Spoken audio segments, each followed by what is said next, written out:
So there were some of the best moments of the afternoon session on day 2 at the Henley Royal Regatta of 2017. Welcome back. You join us again live here with a further 22 races to enjoy between now and nightfall.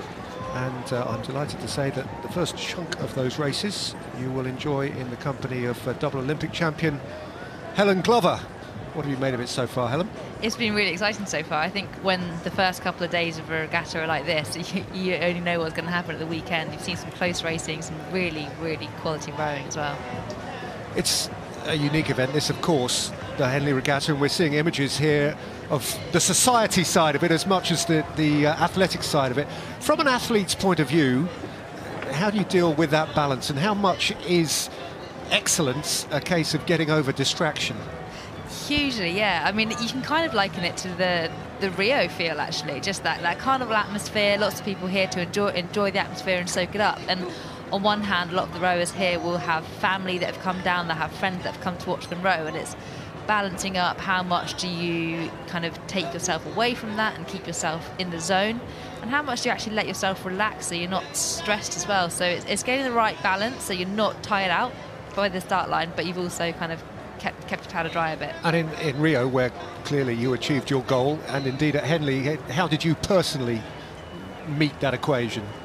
I suppose I go fairly well to the extreme, so I switched my phone off. I got a pay-as-you-go phone with sort of about 3 numbers on it, and didn't really contact anyone, didn't look at social media and things like that.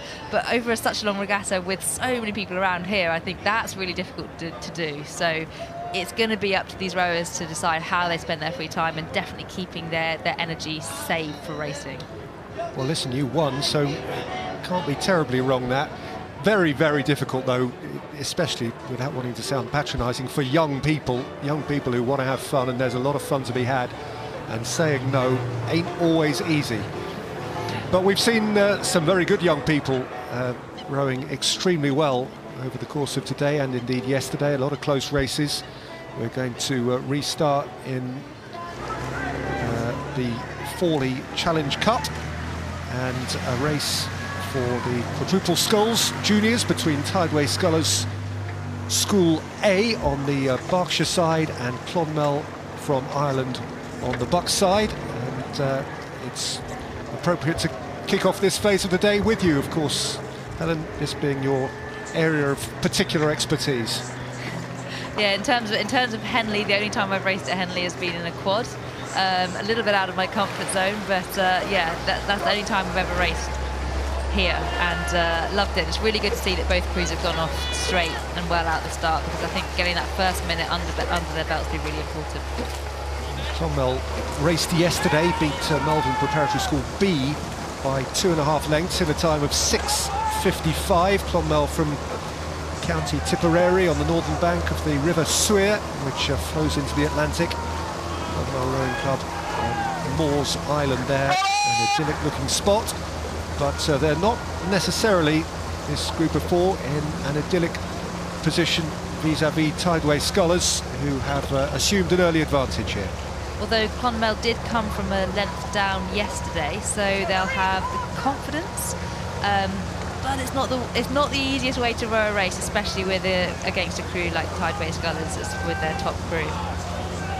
Tideway Scullers pedigree crew, average 80k a man in the bow. Luke Hatteland-Dunn still just shy of his 18th birthday. Cameron Christie in the 2-seat, Marcus Jonas in the 3, and the stroke is Lawrence Joss, also still just 17. Behind the Clonmel 4, even younger than that, 2 17-year-olds, one Sean O'Donnell in the 2-seat, still 16, and stroke Matt Dundon just 18. So month for month, Tideway have more savvy and experience, and indeed race for race, they've got more medals in the cupboard. Like you were saying earlier, for such young rowers, off the water and here on the water, just looking at their composure and their expertise and their level of calm, I think it's so impressive. And to see this shot here with actually Clonmel has pretty much not given an inch after that first start where the Tideway Scullers crew got that initial lead. And I suppose it's at events like this, Helen, where you find out how you will deal with a crowd, with an atmosphere, whether as they come towards the enclosures here, past the halfway mark, whether they are lifted by thousands of roars or cowed by it.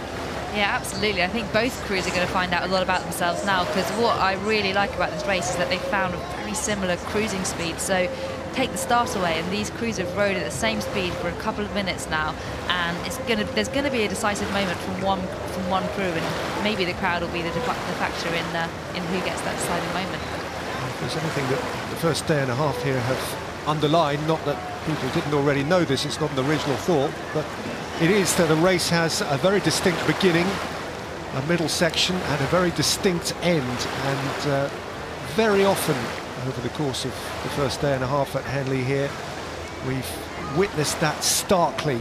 Crews have come from behind, crews have started uncertainly and rectified their situation, and there have been those who've used the middle section of the race either to pull away or have found it a laborious exercise whereby they've had to make up ground over the closing stages. But this, as Helen rightly says, is close enough to really engage the interest of neutrals, and certainly those who are committed on the banks here will have hearts in mouths. Yeah, I think Clonmel has actually maybe eased up another foot of the Tideway Scullers crew, but the Tideway Scullers do look very well in time. They don't look like they're stressing out by this move, but they haven't pulled away any further. Very similar rhythms, and they are rowing here for the right to take on Maidenhead, who won during the afternoon session against Westminster. Looked very, very impressive indeed. So they are going to be formidable opponents for whomever comes through here. At the moment it is Tideway Scullers who cling to a smallish advantage, and indeed you can hear, as they of course can hear, the gathering noise now. The volume is ratcheted up, the stakes are ratcheted up, and you know what, Clonmel are pulling up on them, and might even, though that is a deceptive angle, might even have pulled past them. Yeah, I can't really tell from the shots that we've seen so far, but the boys are starting to look outside the boat, starting to look to their right to see where the Tideway Scullers are. They know they're there, and it'll be sort of decision making in the boat with the person that makes the calls as to when they mount that sprint, and that call is going to be crucial. They don't want to go too early, but they can't leave it too late. They need to time it to perfection. These are exciting moments for Clonmel. Very exciting moments. They've stuck to their task admirably, and indeed they are possibly overshooting their own expectations here, going stroke for stroke with the lauded Tideway Scullers School A crew, Clonmel from Ireland. And Tideway Scullers still look very neat, very, very technically good, but the raciness of this Irish crew is really what's standing out. The fact that they came from a length down in the race yesterday and have done the same today so far. Great guts, and a test of the Tideway resolve. Sticking to a game plan, perhaps altering a game plan as we go into the final stages of the race, and having to find something a little bit extra. Tideway Scullers being given a mighty, mighty test here. A deep examination in front of an engrossed gallery. It's going to be a thrilling finish, a really thrilling finish. Have Tideway Scullers left themselves enough in the tank? They just might have done. As they come up to the line here, it's going to be frighteningly close. A really, really tight finish, and you wouldn't want to call it. Who's got something left? What's left in the tank? They are stroke for stroke, inch for inch. The line beckons. Who's there first? There's nothing between them. There is really nothing between them. It's a photo finish. Wow, what a race to start the afternoon by, start the evening by. That was an incredible race, but whoever won that, both crews rode fantastically well, and that sprint. We always have to stress that we're not exactly looking across the line here, so it's hard to draw a genuine conclusion. Yeah, I think until we get that photo finish, we just won't know. No, I mean, there have been some tight ones, and we've said between us over the course of the last day and a half, too tight to call, but I really, really don't think there's been anything tighter than that.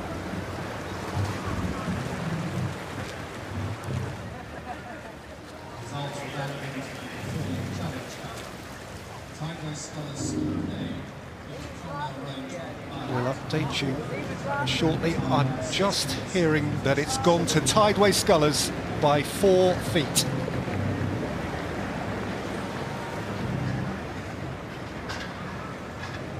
Tideway Scullers, the winners, by practically nothing.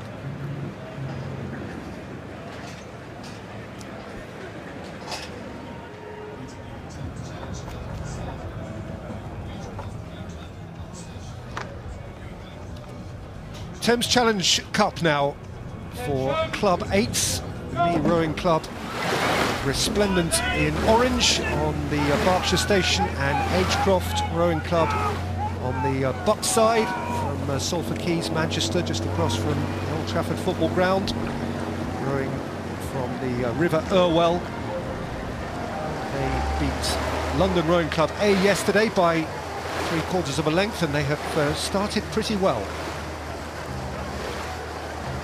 That is how they started, and here's where they are. This is live now, up towards the halfway point, and again there's not too much between them and Lee Rowing Club, who beat Oriel Kensington comfortably yesterday in a time of 6 minutes and 50 seconds. But it's Agecroft who have the advantage of it.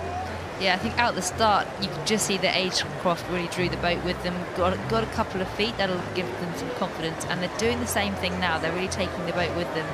I think that's where the difference is coming. They look very composed and low down in the legs.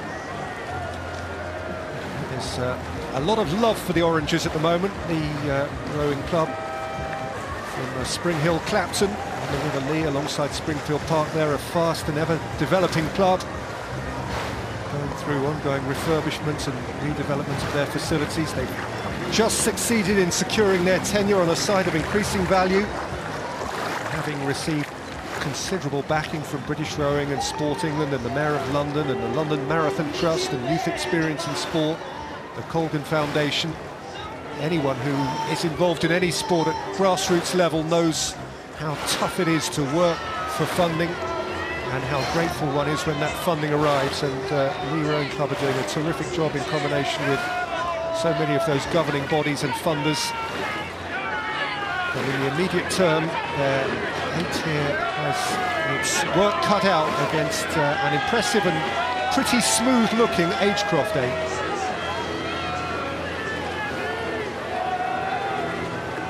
Where do you identify the points of difference here?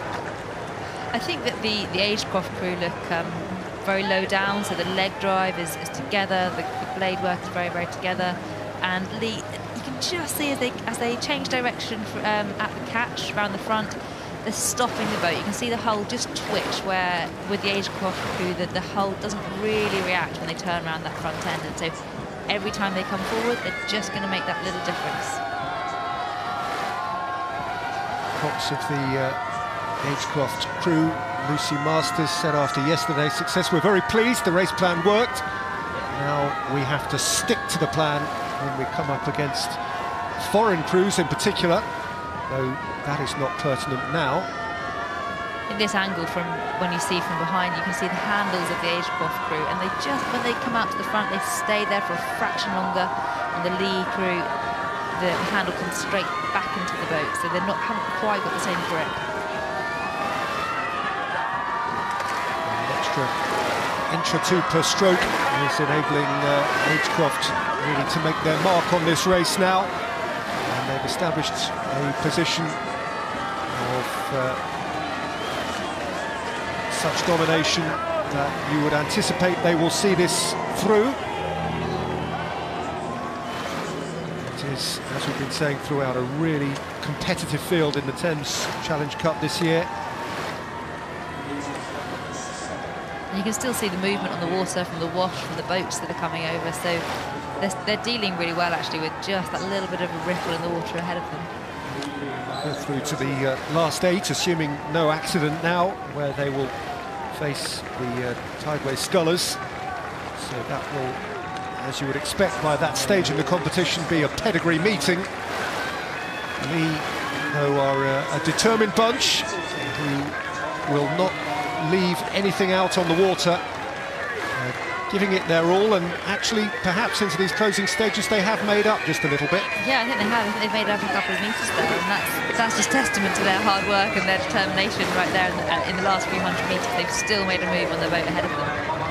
Giving it the lot, but ultimately it's going to be in vain for Lee Rowing Club, and it is Agecroft from the northwest who crossed the line in front as we go forward to the last 8 of the Thames Challenge Cup, where they will face the Tideway Scullers.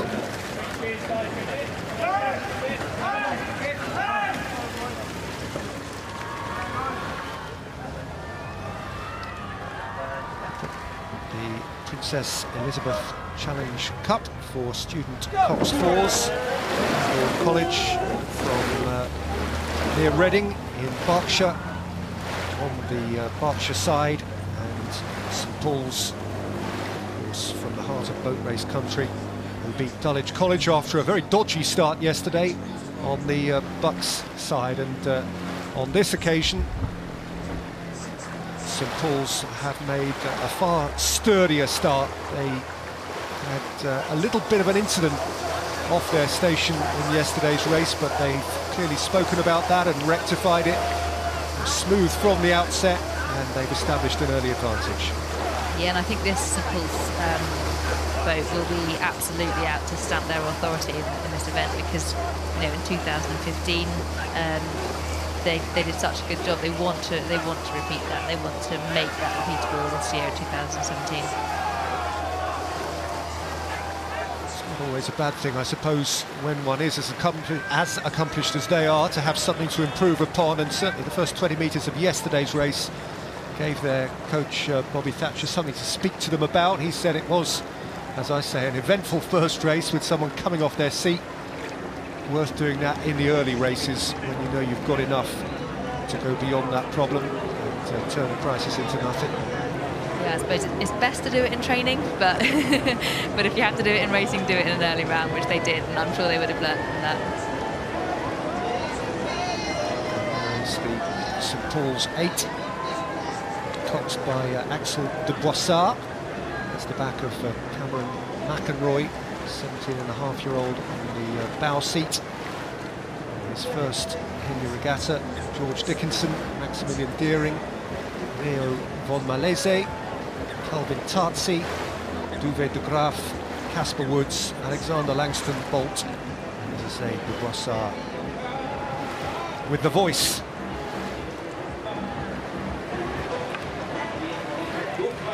His 4th year of rowing at St Paul's.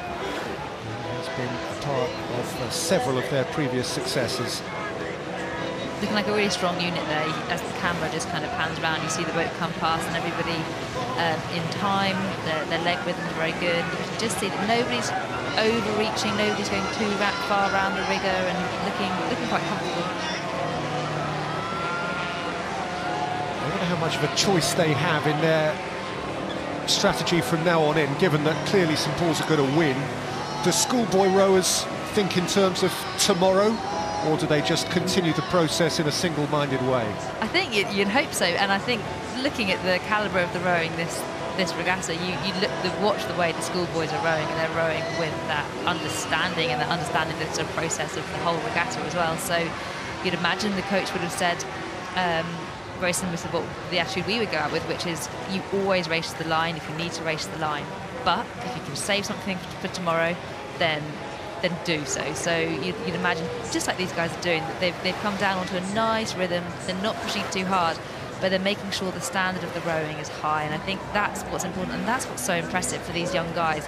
They could sort of let their heads go down, and they could make a few mistakes and be scrappy because they're in the lead, but they're not. They're still rowing well, which is crucial. And they're leaving behind a spirited Pangbourne College crew who were delighted with their win against Windsor Boys School yesterday. They last won this competition back in 2003. This season they've had a decent season, particularly in the smaller town regattas like the recent Thames Valley Park competition. But this is up a level or 2 or 3 or 4, and they are up against St Paul's crew here, which is proving too strong, and there's no disgrace in that. No, absolutely. I think to go up against a crew like that and to be still holding their heads high and rowing well, you know, it'll be a fantastic learning experience for everyone in this crew. St Paul's will go forward to face Scotch College from Melbourne, Australia before tea. We saw their victory over Hampton School, and they too look a very, very strong 8. And again, on Friday, that is going to be a race worth looking out for, I think. Best of England against the best of Australia. That's going to be a thrill. And St Paul's now, of course, can ease up and make it a bit of a training piece up to the line.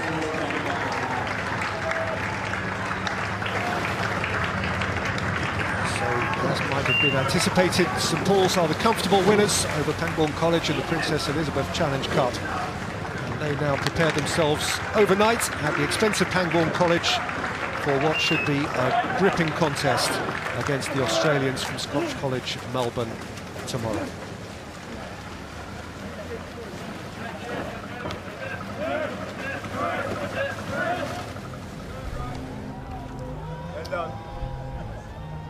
Visitors Challenge Cup, coxless 4s.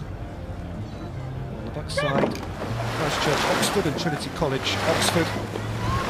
The composite crew, naturally enough, in dark blue. And on the Berkshire side, on home water, the Leander Club. And the steering called into some question by Sarah Winters, the umpire there, who just had a little twitch towards her flag, didn't necessarily feel the need to raise it, and now they are indeed safely apart. Yeah, great start there from Leander, actually. I think even with that little bit of a steering correction, they've managed to get themselves out of it while maintaining boat speed, which can be quite difficult.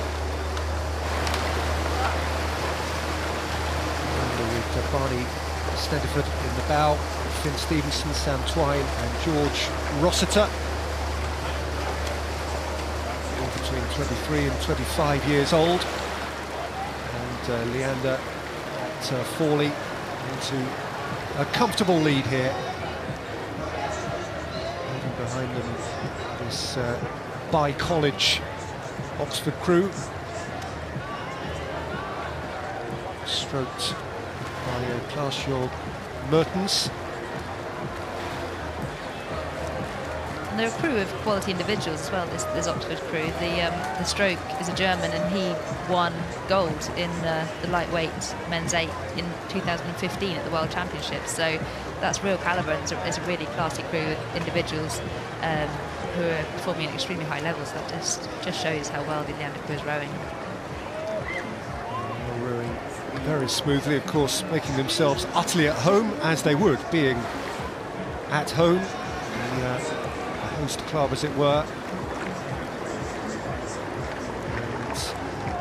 and treating the water as if it were their own. The security of stroke and the certainty of purpose. Their business to be around at the weekend. Is there a home advantage? I think there must be. I think any time you row on a piece of water that you know, you just have a familiarity with it, and I think that just helps you spotting a few little landmarks. I mean, Henley looks totally different now to the way it looks every other day of the year. So, you know, okay, so it's not the same, but I just think there's that sense of knowing where you are, how far you've got to the finish line, that does give you a bit of a home advantage. I was asking this yesterday, the distance of the race as well is obviously a peculiar distance, and so some would be reaching out for the finishing line and thinking, where is it, why is there an extra X meters? Is that a factor as well, do you think, which again perhaps plays into Leander's hands? Yeah, it's horrible. I mean, you race 2,000 metres and you want the finish line to be closer, let alone 2,000 plus. No, I definitely, I experienced it when I raced here a couple of years ago, and you kind of, it's not that much further, but those strokes that you haven't necessarily practiced, you need to get used to them. So after years of practice, your body tells you without a finishing line when you've raced 2,000 metres, does it? You know? Yeah, or at fairly least well. feel. Yeah, fairly well. I mean, a lot of the training you do, a lot of the time set pieces are over 2,000 metres, so you can almost count the strokes to know how many you've got from start to finish. And so when you have to take those few more, your legs don't expect that. It's almost a surprise to them. It just doesn't feel right. It certainly doesn't appear as though it's going to be an issue in this race. So again, we encounter the conversation about keeping something back for tomorrow and all that goes with it. That's the Leander issue, I guess, for Christchurch, Oxford, Trinity College, Oxford. For those four, deriving some sort of positives over the last part of the race is what it's all about. Yeah, I think the Leander crew obviously has to keep an eye out on the Oxford crew to make sure that any challenge they mount, the Leander crew is ready to combat. But I think it's quite a nice opportunity for the crews that are leading in these early stages to just get a feel for the course, for the conditions. And what I would be doing right now is to be calling through the race plan, tomorrow's race plan, making sure, okay, I'm still in the race that I'm in, but I'm thinking forward, I'm thinking ahead, and I'm going to be ready for the start line tomorrow as well. And within this four, presumably, as with any four, there would be the natural communicator, would there? Would there be someone making those calls? Yeah, I expect the person to be either at bow or two. So obviously, if you're at stroke or three, you're facing forwards, you're too far away for the people to hear. So one of the guys at the back will be making the calls. And it can be a stressful position to be with those decision-making things, but you know it should be okay for these guys now out ahead. Yeah, the critical decisions have been made. The critical strokes have been taken, and the critical meters have been eaten up more than satisfactorily by Leander Club, who from the outset pulled away from the Oxford crew and have beaten them by 2 or 3 clear lengths to move forward in the Visitors Challenge Cup.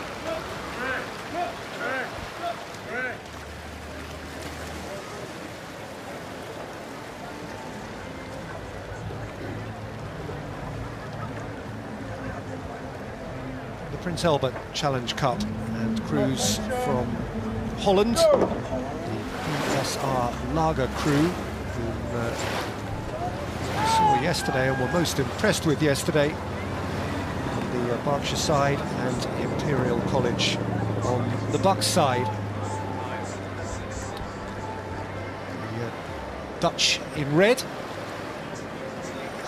We're around about Forley here, and it is Imperial College in their blue, black and grey who have the advantage, having beaten the University of Surrey yesterday by 2 lengths in a time of 7 minutes 11. DSR Lager beat Kent School yesterday from the USA by a length and a half in 7 minutes and 8, and actually both were very, very impressive.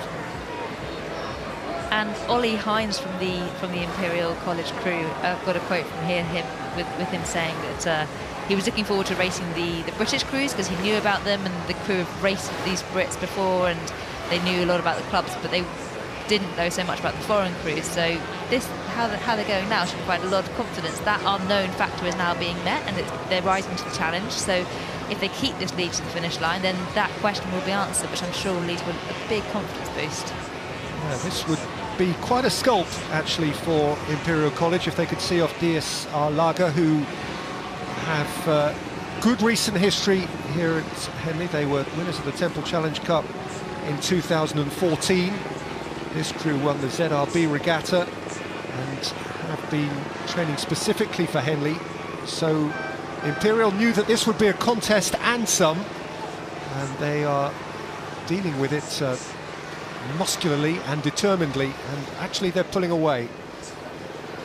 Yeah, a little bit more composure in their crew, which is conserving some more energy, making sure the power is efficient, making sure what they're putting down is really transferring through the blade into the water and moving the boat on, whereas in the Dutch crew there's a slight wobble and maybe a little energy lost. Yeah, they could be, depending on how things work out in the last one of the last 8 races, they could be the only crew not from the northeast of England. We have a semi-final between Durham B and Newcastle in the Prince Albert Challenge Cup, and the winners of this race will face the winners of Boston University against Durham A, which is upcoming.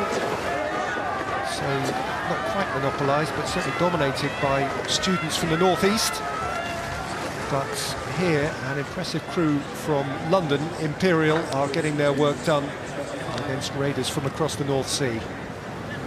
And a nice rhythm there from the Imperial crew. I like the way they're letting the boat run between strokes and just keeping that rhythm really obvious. I think that's key for a fall, to make sure everybody's in time, but making sure the rhythm is strong. Be wary about calling the winners of the race too early. There have been too many occasions already over the first day and two-thirds where there has been a late flurry of activity and a threat to the apparently dominant crew over the last 100 or 200 metres. So Imperial having to keep their wits about them, and indeed the lager crew are digging in courageously and staying close enough. Oh, absolutely. I think at Henley, a length could be anybody at the finish line. You know, a length from a sprint out, you can take that. You can take that. When it's 1v1, you don't know what the other crew is given, so you need to keep fighting to the end line. As you I heard say yesterday, Helen, maybe not. You hear people reporting and commentating on races and saying, oh, they're a length clear, it's done and dusted. When you're actually in the boat, you feel as though they're right up alongside. You're frightened by them. Oh, you feel like they're breathing down your neck. Well, Imperial have no reason to be frightened by anything, because theirs has been a strong, adept, coherent performance, and they have seen off the substantial challenge of the lager crew from Holland, and they go forward in the Prince Albert Challenge Cup. And Helen and I will now leave you with some Antipodean wisdom in the company of Sarah Cook.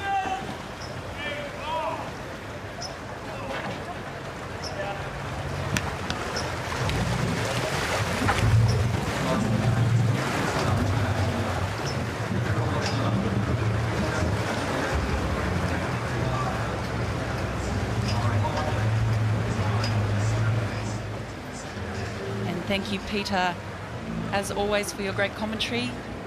As mentioned, I'm Sarah Cook, and I'm joined by Olympic gold medalist Helen Glover.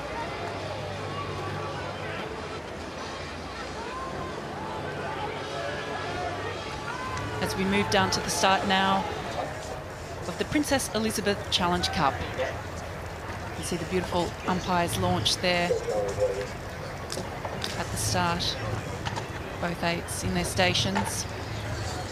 We have Gonzaga College High School from the United States in the Buck station, rather, on the top of your screen.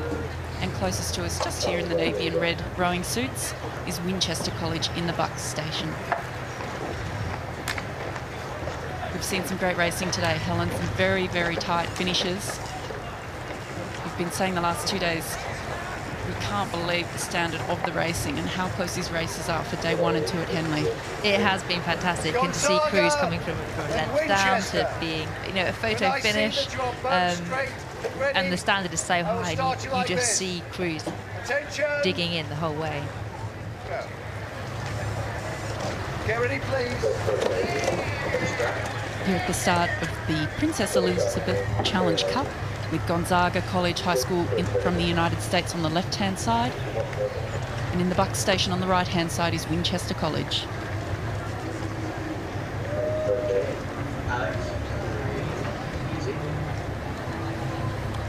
The coxswain in the Winchester boat with their arm up, just to indicate that they're not straight and ready yet. Once their arm goes down and both crews are straight and ready, the umpire will begin the race.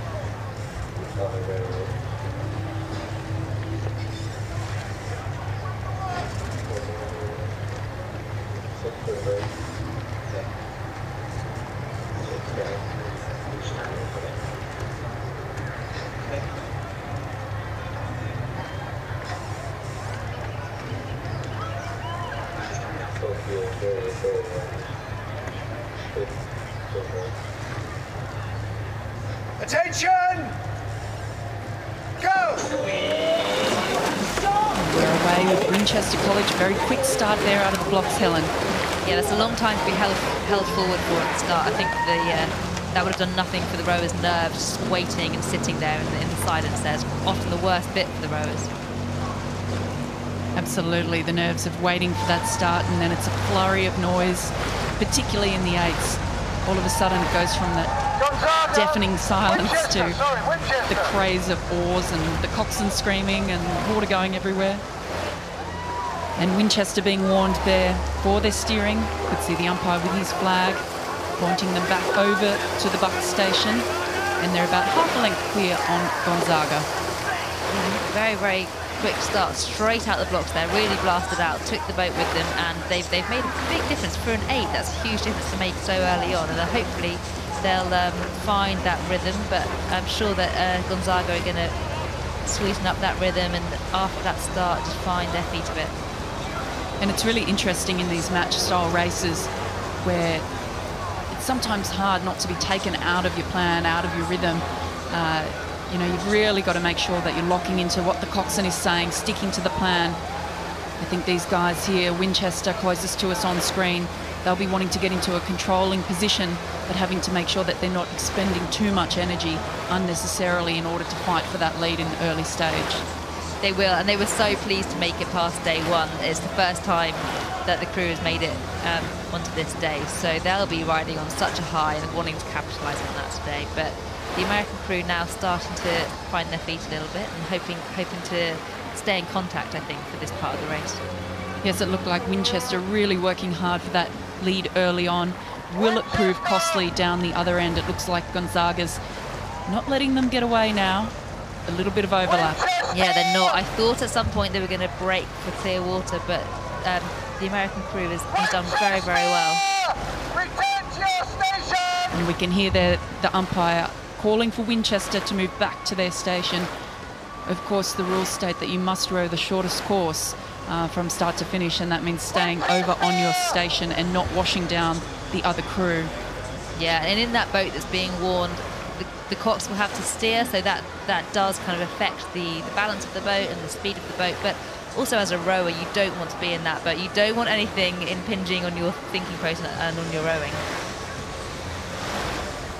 Absolutely, we can see there Winchester College currently in the lead, but this is a big push now from Gonzaga. Only about half a length in it. Gonzaga's made a big difference in that last 30 seconds. Whether the cox noticed that there was a steering issue and they capitalised on it and maybe made a push while the other crew was correcting, I don't know, but they definitely moved up. And I think this has been a really composed race from Gonzaga. I'm quite impressed. You know, they didn't get flustered in the early stages when Winchester took a really considerable lead. They had just over a length, but now the crew is looking like they're going to start to pull back to level, so it's all to play for in the second half of this race between Gonzaga College High School on the right-hand side of your screen and Winchester College on the left-hand side of the screen.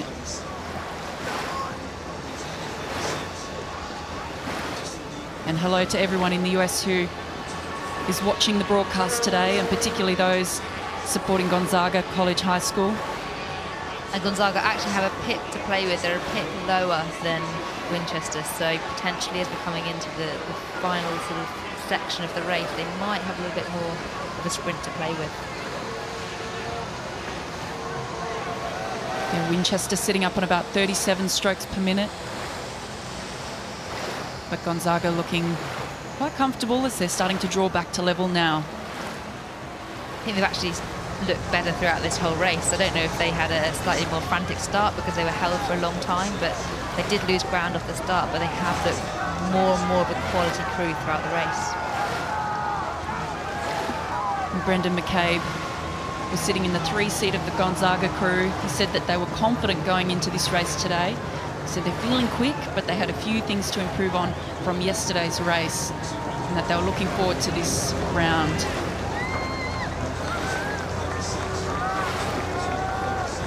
Both crews on 36 strokes per minute now, and they're locked together as they're coming down towards the enclosures. Another really tight race.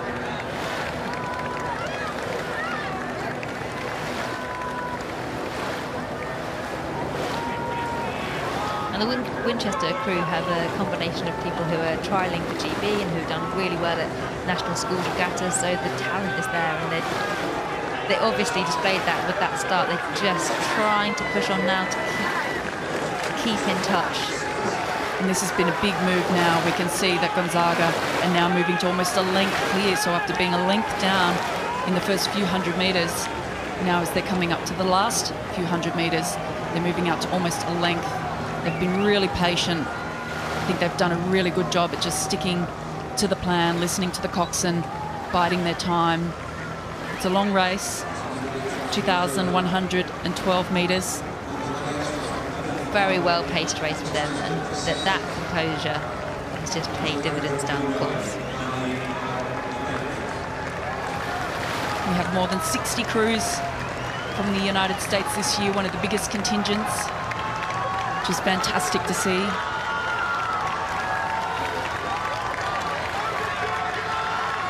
Yeah, Gonzaga just looking more and more confident now, aren't they, Helen, as they come down towards the enclosures? Their blade work looks strong. I think they feel. I think there must be a sense of pride from rowing through a crew that has taken you off the start. There's definitely that sense of satisfaction that we're feeling right now.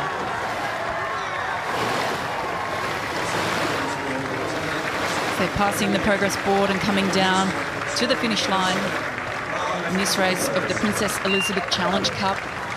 Will be Gonzaga College High School from the United States over Winchester College.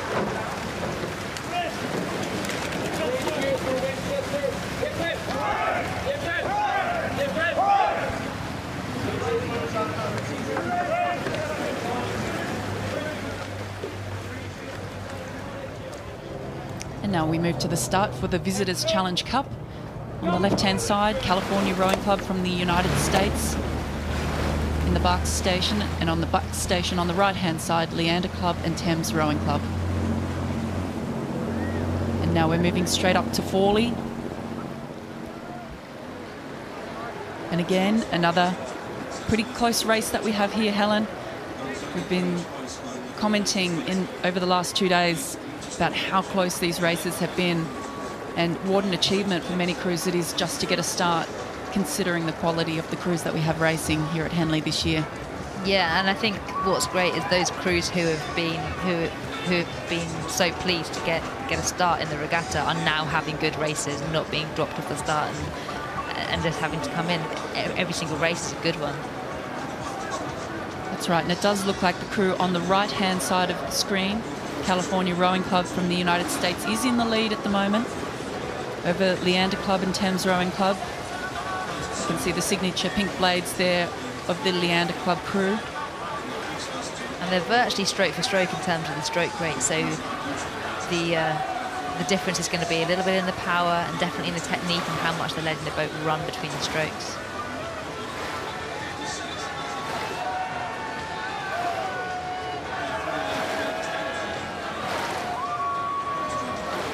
And the Visitors Challenge Cup, of course, is for club and university crews. It's below the level of the Stewards Challenge Cup, and it's not open to any FISA senior crews. So we're looking at the level underneath the Stewards Challenge Cup.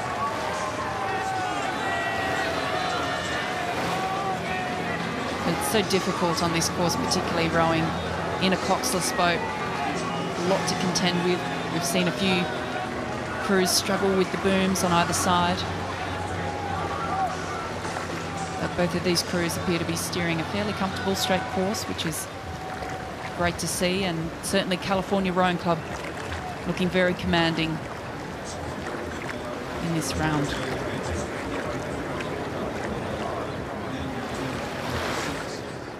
Quite relaxed in their t-shirts as well, rather than the unisuit. Yeah, the stroke man that we can see there in the California crew, Andrew A. Holmes. He actually comes from Scotland. He's a former Harvard oarsman and won a junior gold medal rowing with Konstantin Laludis in the 2009 Junior Worlds.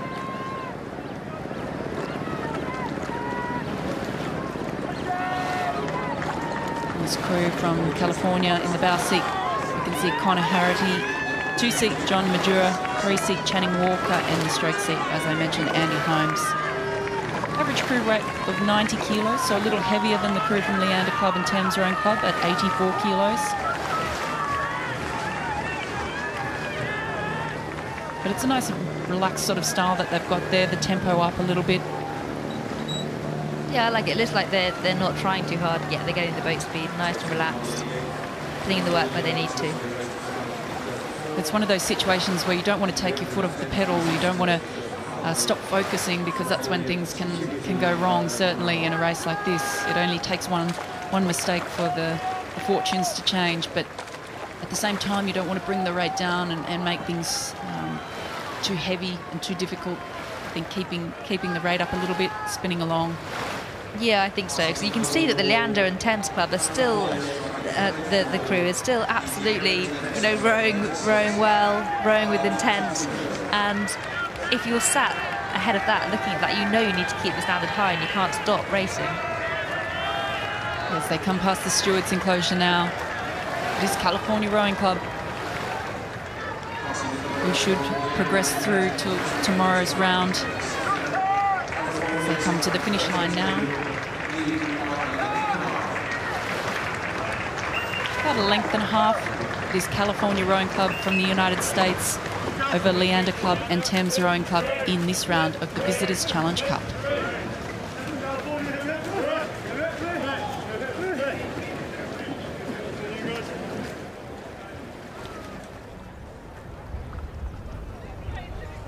And we move down to the start now of the Prince Albert Challenge Cup. In the Bark station on the left-hand side is Boston University from the United States. And on the right-hand side is Durham University A in the Buck station. And the third race in a row now with a crew from the US, as we mentioned earlier. More than 60 crews here from the US this year. A huge international contingent, which is great to see. It is, and it's so great that people are coming over and seeing it as such a prestigious event and an event they want to attend.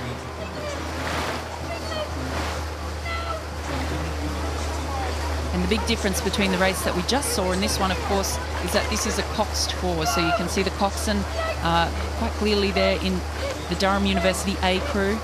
That's Ellie Robson. I think you can just about hear her as well. And I think it must make a big difference with the booms here and the difficulty coming off the island. That steering is crucial. We move to the live shots now, approaching the Forley. It is Durham University who has probably about 3/4 of a length there over Boston University on the left-hand side of screen.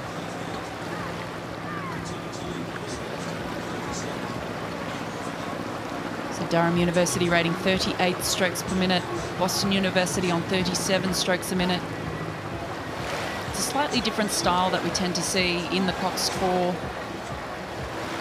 Often a little bit higher rating to keep that boat up with the heaviness of the coxswain. That extra 50 kilos really takes the run off the boat, and so you can't afford to have as much run and as much time between strokes as you might have in the cox's four.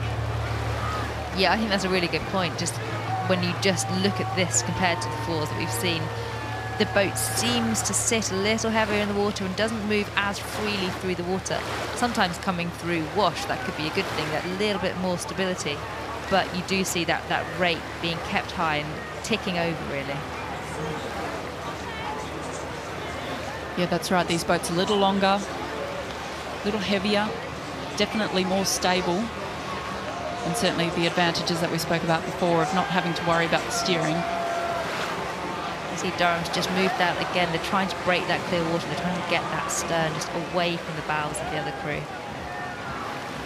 And I think it's always this moment for me that is really nerve-wracking in a racing situation where you know you've got a bit of overlap stern on bow and you just really want to extend it, get a little bit of clear water, give yourself a bit of breathing space. It's always that nerve-wracking moment where you can't quite settle, you can't quite be confident that you've got control of the race until you can, I think, break away and sit in more of a commanding position and really start to defend. And I think never more than at Henley, because it's just you and another crew on a multi-lane course.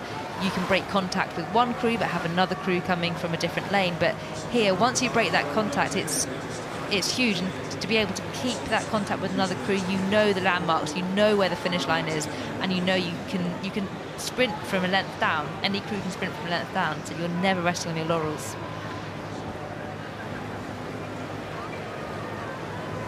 And Durham University A, they're still working hard. Got their stroke rate right up. Really critical in the coxed four particularly. You don't want to let that boat lose that run that you have by letting it get slow and heavy and sloggy. They're sitting a little more upright. They're keeping it ticking along, keeping the beat. And they have got that open water now. They have broken away. This is a big push from Durham. Would have taken a lot out of them, but I think that this could have been the race-winning move. It's so hard to come back in a match race once a crew has clear water on you. Yeah, I think biding their time, and then when they made that decision, they made that move, then they broke that clear water, and you can see how they could sit for a good minute or so in the middle with the crews basically at the same speed, and then just that sort of 10-20 strokes made the difference there.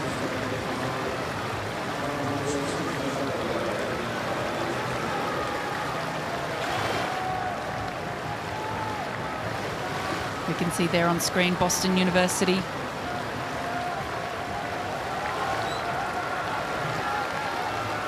They were right in the hunt there, but a big decisive move that came from Durham to open up some clear water and really take this race by the scruff of the neck.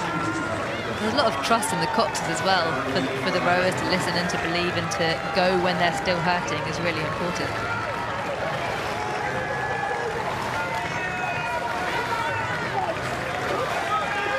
As they come past the enclosures now, this is Durham University A. Interestingly, 3 crews from Northern England in this event, Durham University A, Durham University B and Newcastle. They're coming down to the line now.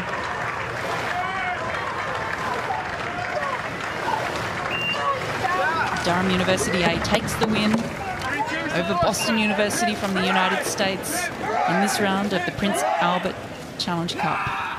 And they will take on Imperial College in the semi-final.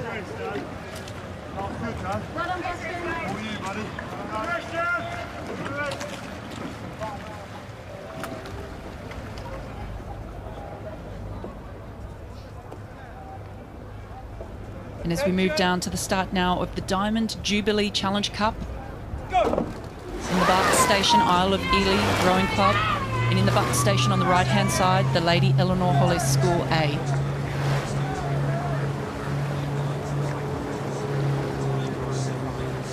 Great start there from both crews.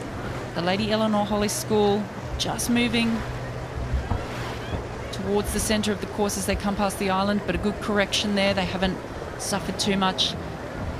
I think it was yesterday we were saying, Helen, how impressive the steering in certainly the schoolboy quads that we were seeing, in the junior quads that we were seeing, but it's the same with these girls as well in the junior women's quad. Of course, the only junior women's event on the program, one of the most hotly contested. The standard is so incredibly high in this event, and it's so difficult to qualify for. And I'm just always astounded, like we were saying, at the capability of these athletes and their ability to steer. It's quite remarkable. Yeah, with so much going on the course as well as having to race another crew. Even just that little correction there. Barely took her eyes out of the boat. She didn't take any speed off the boat, and she just made a correction without having to panic. So it was very impressive.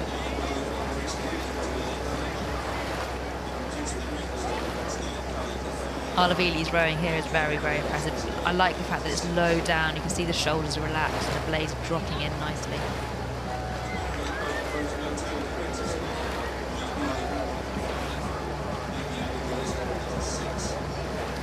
And here on screen, the Lady Eleanor Hollis School A. Elizabeth Henshaw, Claire Jackson, Verity Cole and Celia Matthews. But ahead is Isle of Ely Rowing Club in the Bark Station. Helena O'Donnell, Kate Lister, Rebecca Welch and Molly Johnson.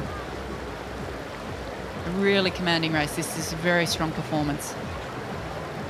Yeah, they're keeping their bows quite high at the back and strokes. When you see them finish and put their body weight into the bows, it's still running and the bow ball is staying quite high, which makes the boat feel that little bit lighter.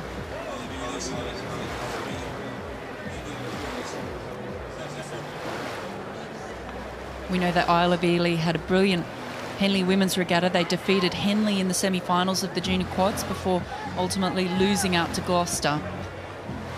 They were the silver medalists in the championship girls double at the National Schools Regatta.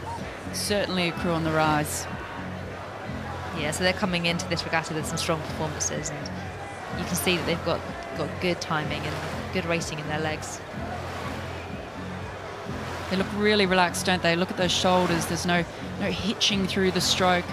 They look very relaxed, long and flattened together. Nice acceleration into the back end.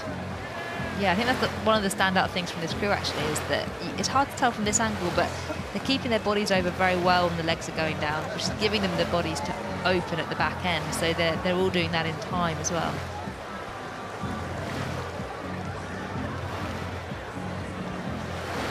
Yeah, I think a really mature race here from these girls. They're very composed out at the start, but they've just looked more and more comfortable all the way down the track. Yeah, we can see here with the body swing, like you were saying, they set their bodies into a nice position and then really get that acceleration as they open their hips towards the back end of the stroke together. Yeah, it's that little bit of patience with the core engagement. It's good for injury prevention as well. You know, that strong core not only makes a fast boat, but it makes a robust rower as well.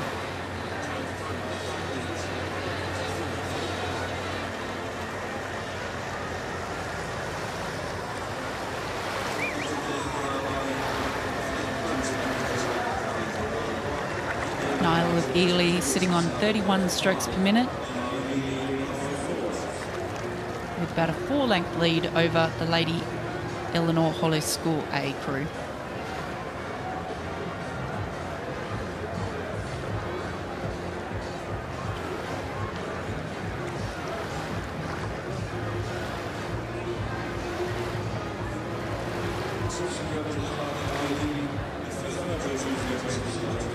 And Elizabeth Henshaw in the bow of Lady Nsr Oslo, she says they've been doing a lot of sweep work, so going into a sculling crew has definitely been a challenge. And I mean, they look like they're rowing so well, and having to row with 2 oars rather than 1 is always very, very difficult, and are just rising to the challenge. And even though they are sat down in the other boat, the quality is still there, and very, very impressive considering they've been doing a lot of sweep. Yeah, absolutely. Fighting all the way down the course here. I mean, it's one of those events that even when you're down, it's about having a race, I think, that you can be proud of and happy with at the end of the day, and to know that you went out and executed as well as you could. But a big steering adjustment there from the crew on the left-hand side. That's the Lady Nsr Oslo School A crew. So perhaps moving just a little too close to the middle, and they've moved back onto their station.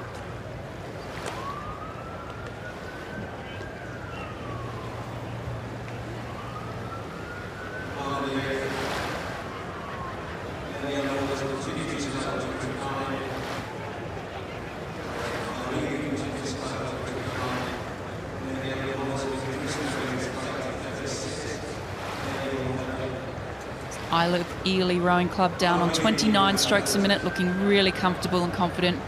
I mean, they'd have to be one of the favourites to get through to the weekend.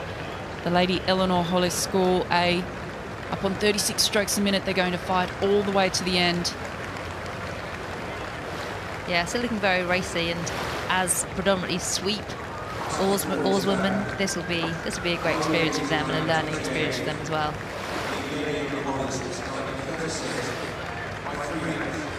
As they come down past the stewards' enclosure now.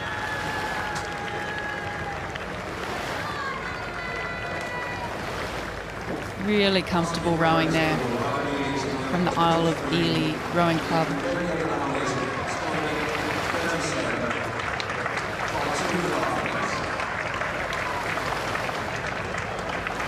It will be the Isle of Ely Rowing Club that wins by about 2.5 lengths over the Lady Nsr Oslo School A crew.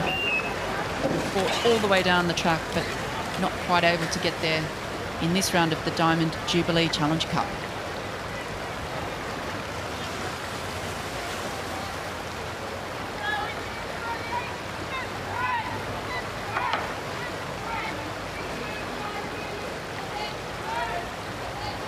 As we move down to the start now for the Double Sculls Challenge Cup. It is Steinhubel and Rommelmann from Germany, and King and Harvey.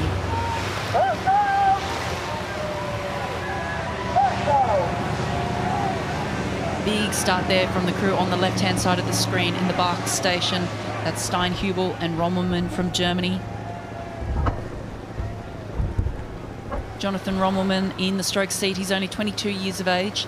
Konstantin Steinhubel, 27 years of age. Yeah, big age difference between the two crews when you've got Peter King in the bow seat, who's 47. So the young versus the old.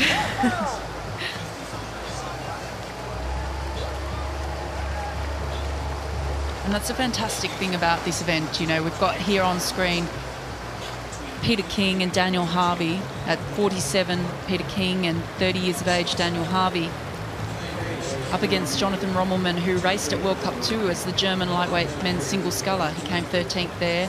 He won a silver in the lightweight, in the under-23 lightweight men's single sculler at the 2016 under-23 World Championships.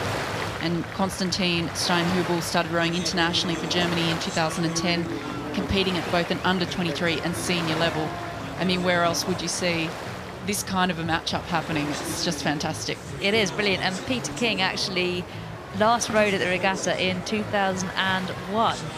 And his first ever Henley race was in 1991 at the age of 26. So what a great way to sort of span a career at Henley.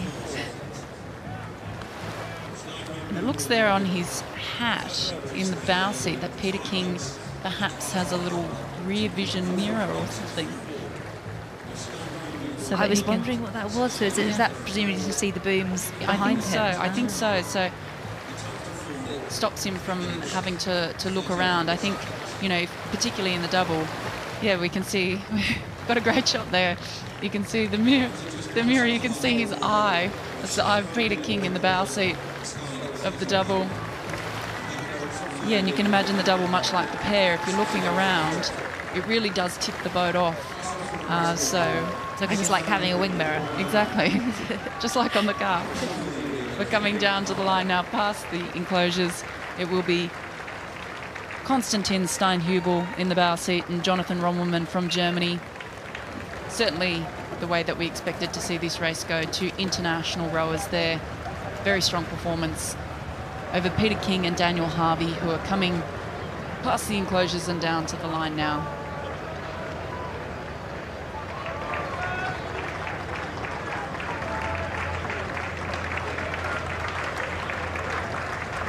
And Peter King will be back for the Henley Masters Regatta as well. Great to see the double Sculls Challenge Cup. Steinhubel and Rommelmann from Germany over Peter King and Daniel Harvey.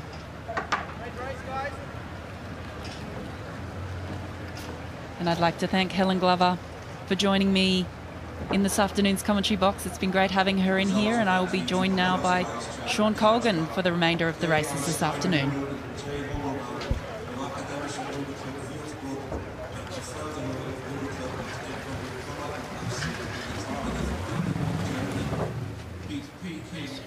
I will start you like this. Attention. Go. Get ready, please. As we move down to the start now of the Princess Elizabeth Challenge Cup. In the Barks station on the left-hand side, it is Shiplake College. On the right-hand side of your screen, in that brilliant coloured shirt and blades, it is the Abingdon School.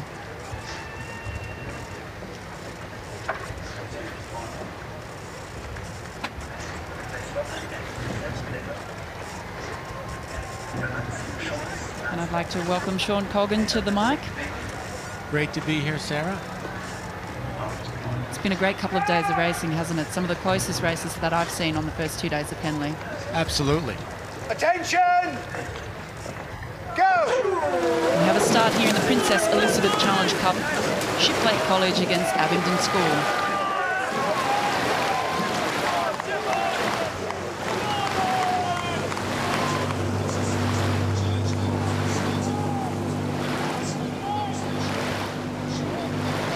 Great start there from both schools.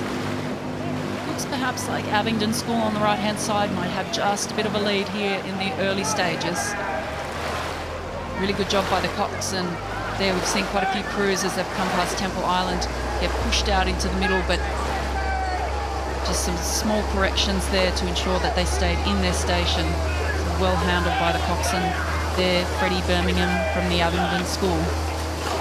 We have about a canvas lead at the moment in this very early stage over Shiplake College. It's a very nice, well-controlled start. No one went too high, just trying to get the early rhythm.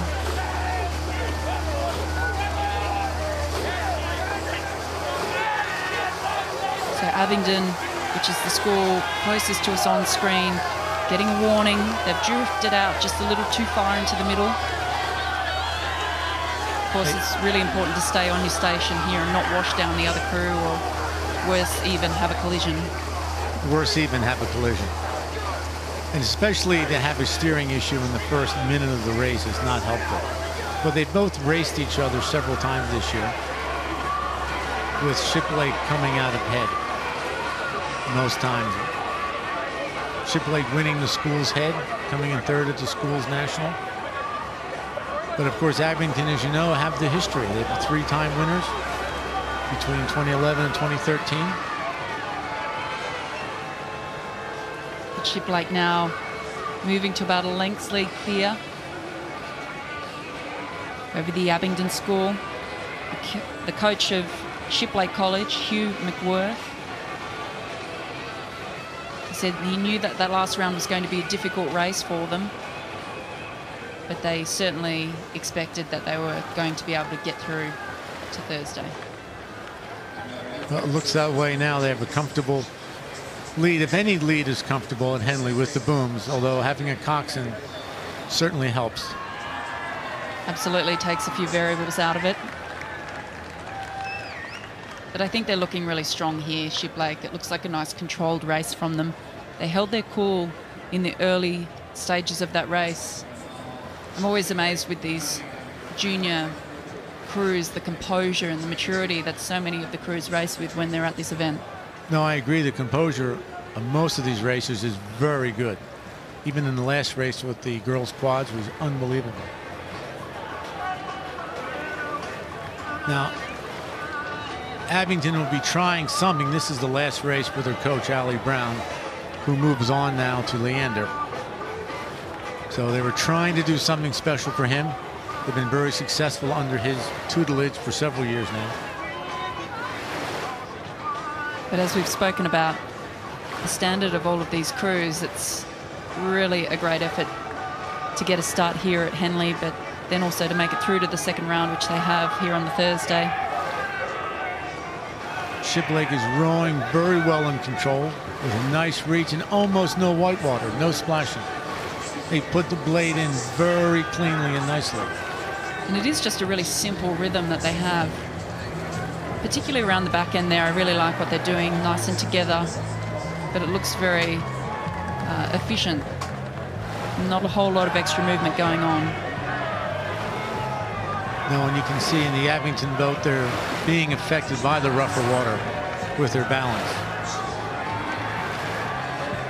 But then again, you always look more relaxed when you're leading by a length and a half. That's right. It does give you a bit of confidence, a bit of chance to, I think, sit up and breathe up and just make sure that you're in control and locking into the call from the coxswain. Which is what's unusual about rowing over most sports. If you're running, you're always looking behind you to see how much you're winning and who's gaining, whereas when rowing, once you're in front, you can gauge your opponent, relax, which makes it even more difficult for a comeback. That's right, and in match racing, to be able to be in that defending position and to get a view back, a look back at the competition, particularly when it's only one-on-one, as we see here at Henley, rather than a fleet race as well, where maybe something can be happening on the far side of the course or a crew can move up.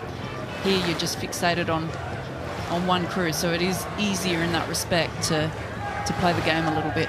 Yes. And I'm sure Shiplake is looking to increase their finish from third at the school's national and extract some revenge.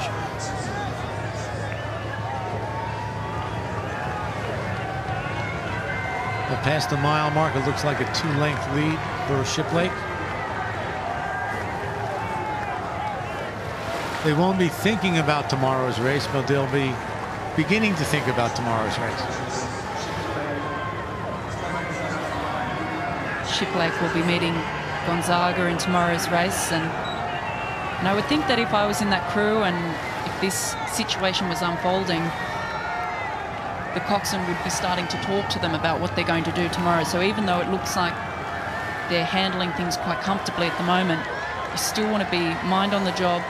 We know that one little mishap can really change things very quickly here, but also starting to do a bit of a rehearsal of what tomorrow's race will look like. And we just saw the coxswain there in the Shipplate crew. Jamie Pondy had a good look back just to make sure that they were still in a comfortable position. Of course, the rowers can see the crew that's behind them, but the coxswain can't. Correct. And that coxswain had a very good neck slipper. It looked like an owl, a barn owl, taking that look. That's right, eyes in the back of the head. Now, the coach will have spoken to the coxswain about what to do in the last several hundred meters to get ready for tomorrow's race. But, of course, you never mention that to the oarsmen and let them focus on one race at a time. That's right, locking into the calls from the coxswain. Very comfortable race there for Shipplate College. Continuing to row after crossing the line, so certainly wanting to show anyone who's watching who might meet them in future rounds. We know that tomorrow that will be Gonzaga, that they did that pretty comfortably over the Abingdon School in this round of the Princess Elizabeth Challenge Cup.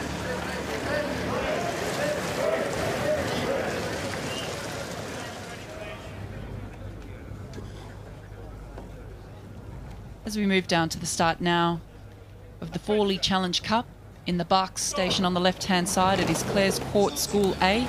On the right-hand side in the Bucks station, it is the Tideway Scullers School B.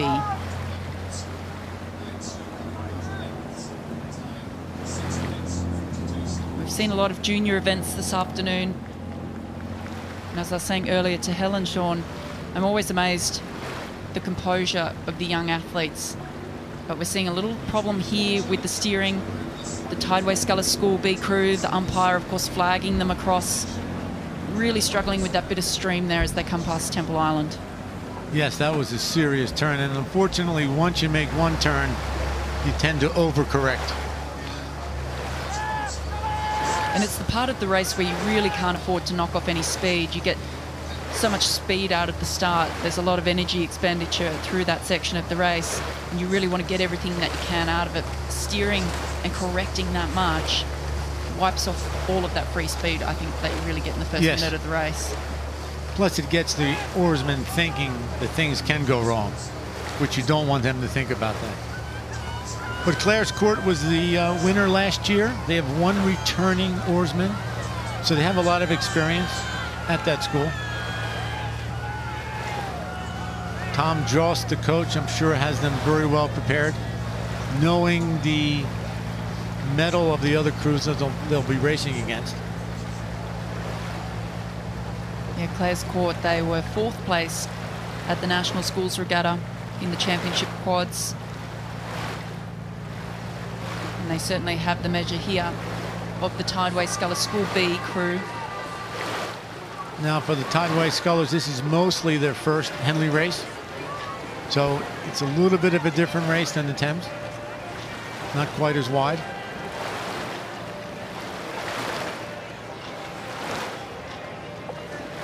And you can see how well Clare's Court is just sculling the boat along.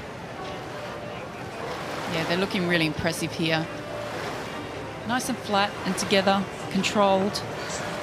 They have a considerable lead, and you can see that relaxation starting to really come into its own. Yes, now they're moving away a bit from the booms to give themselves a little extra space. They have plenty of lengths to row the middle of the stream. What a fantastic view from the drone. I love watching the quads from above too. Such an impressive boat. You can see the great angles. Really sculling very nicely here. Clare's Court School A crew. Oliver Costley, Jack Jesseman, Callum Pereira and Henry Osborne. Looking like they have every bit of class to continue to march through the brackets.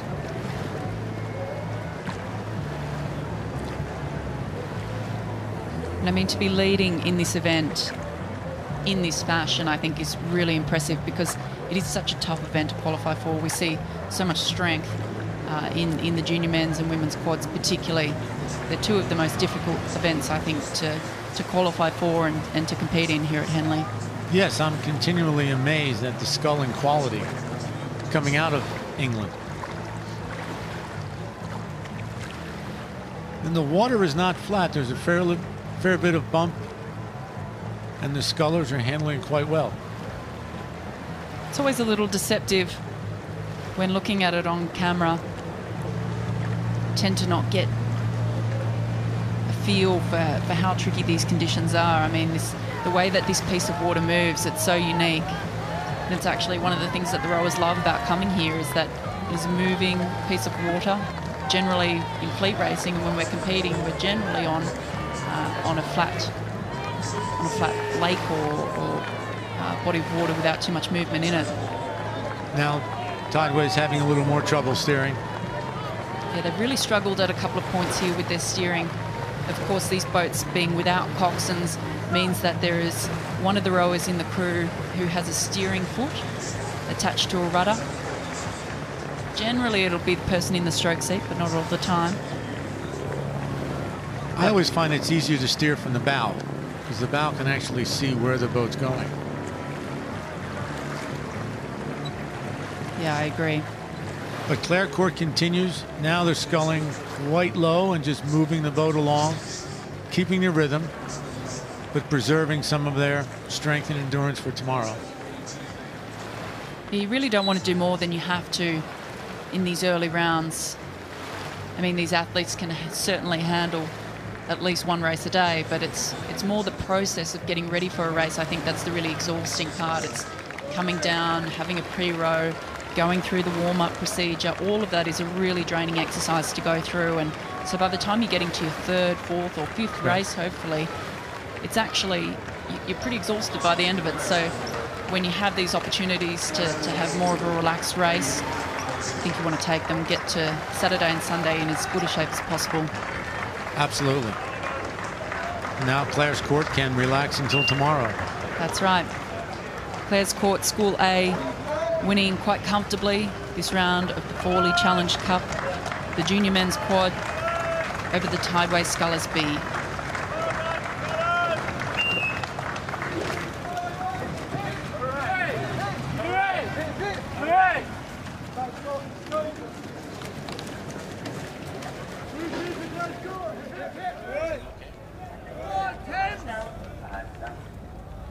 As we move down to the start now of the Thames Challenge Cup, on the left-hand side in the Bark Station, it is Thames Rowing Club A crew. On the Buck Station on the right-hand side with the blue blades, that's Leeds Rowing Club.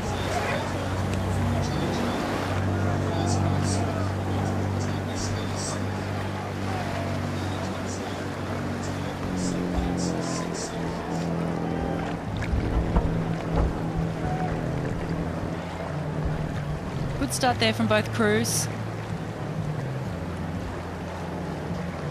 Though Leeds moving just slightly off their station, but they look to be composing themselves now. Certainly don't have the speed in this early stage that Thames Rowing Club A crew has, who have quite a comfortable lead considering how early in the race we are. Well, I'm sure Leeds is still feeling their race yesterday by winning 4 feet over Curlow. We've seen some incredible finishes. Really tight racing, which has been really exciting to see. They have experience in this Leeds boat. The Stern pair both rode for Greece in the under-23s several years ago.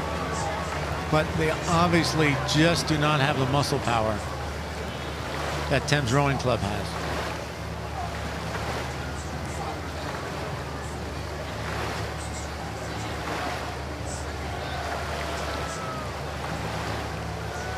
Now, Thames Rowing Club won this event in 2015, and they look well on their way to cruise through a few more rounds. Now, the stroke man is Tom Phelps, whose father won the boat race and his mother was an Olympian and currently head of British rowing. And his younger brother won a race earlier today. They'd be very proud, no doubt, to see him here. Well, there's two 19-year-olds. There's Tom Phelps, we talked about, and Orlando Nixon in Forsey.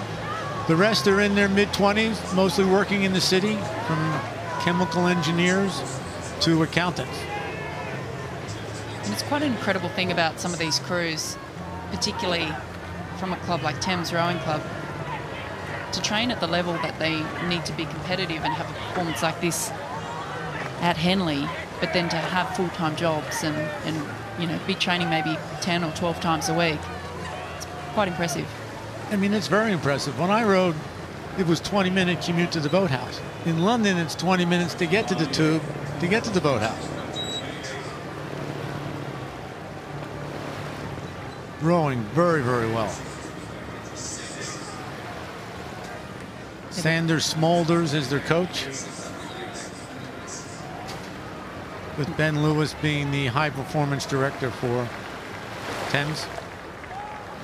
Yeah, looking really comfortable there. Very together through the back end of the stroke, just sitting back nice and comfortably, sending the boat on.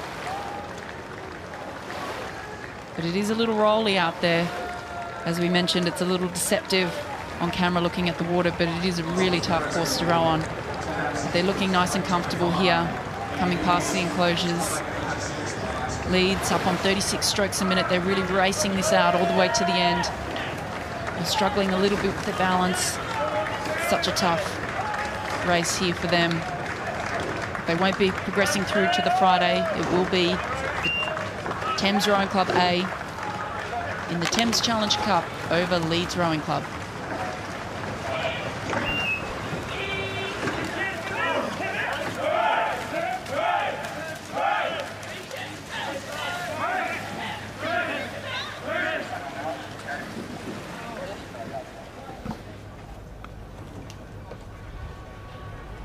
And we have the start here of the Visitors Challenge Cup.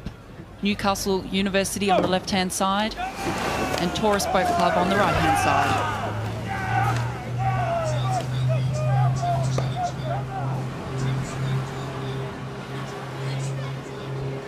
Once again, the Visitors, we saw a race a little earlier. Of course, it's the Coxless Fours event, but struggling here is Newcastle University. They're very lucky they're not within the booms, just crossing over the buoys. Certainly if that had happened a little further down, it wouldn't have been quite as forgiving. No, that even worse than the booms is the posts. The posts stop you dead. But they're back in. This is a nice David and Goliath, because you have on the one side Newcastle, which is the British lightweight university champions from last year, versus the heavyweight old boys from Oxford Brookes. There's about a 40-pound difference on average. Yeah, it's quite incredible seeing some of these lightweight crews going up against heavyweight crews.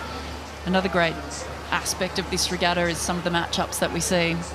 As you say, about 70 kilos for that crew from Newcastle University and 90 kilos for the Tourist Boat Club. Now, the important thing here is for Newcastle just to stay in touch and let the bigger boys start to get tired. But they're just about a length behind now. Yeah, they have their rate right up in the Newcastle University crew. I mean, that's what we would expect to see from a lightweight crew. Probably less power on board, so looking to get more strokes in. But the tourist crew with just a bit of a lead now. Clearwater lead over Newcastle. They're really starting to relax into their work. Well, Newcastle is coached by the legendary Angelo Severino. The Italians always have a few tricks up their sleeve.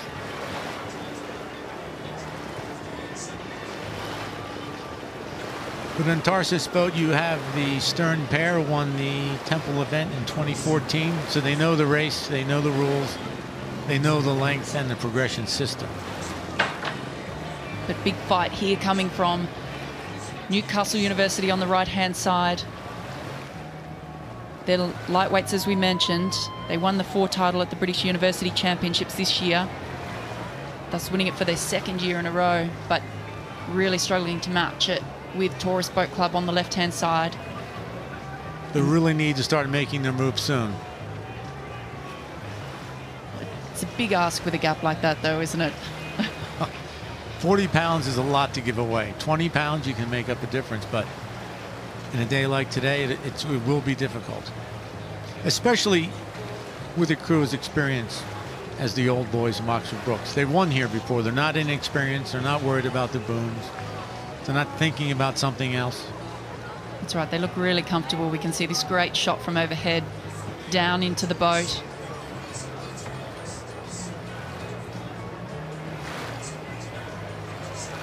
And that wonderful drone shot just shows you how relaxed they are. Almost no puddles, they're so clean. Great composure from the leading crew, Tourist Boat Club. And you can see the different configurations in the two boats as well. You could just see there overhead that in the Newcastle University crew, they have it's called a tandem rig, where the two middle rowers are rowing on the same side and rowers at either end are rowing on the opposite side, whereas here with the Tourist Boat Club, it's a conventional rig where the sides that the rowers row on alternates down the boat with the stroke man rowing on stroke side. And of course you have the alternating steering. In Newcastle the bow man is steering, and in Taurus the stroke man is steering. But other than the beginning, the steering has been quite good in this race. It has been, and I think when you're leading, certainly as the Tourist Boat Club crew is, always takes a little bit of pressure off, chance to relax. All of a sudden the steering doesn't seem quite as difficult as maybe in some of those more heated moments. Well, they all remember California losing the visitors last year when they hit the booms with a length before the finish line. Absolutely gut-wrenching. I was talking to their coach, Scott Franson, just a little earlier today, and certainly a very raw memory, only 12 months on. I'm sure. I'm sure they spend less time on the erg and more time steering this year. But we can see here a great shot of Tourist Boat Club as they're coming down towards the steward enclosures. Really comfortable, really clinical here, ensuring their progression through to tomorrow's round. But the lightweights from Newcastle University, they're racing it all the way down to the end. They certainly won't die wondering. No, they're throwing everything into this final 100 couple hundred meters.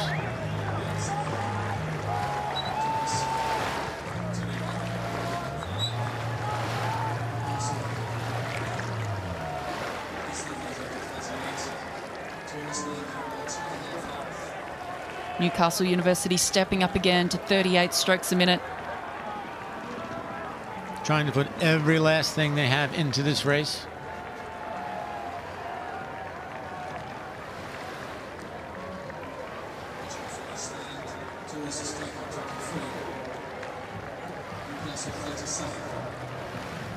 It's really been quite ideal conditions here for rowing.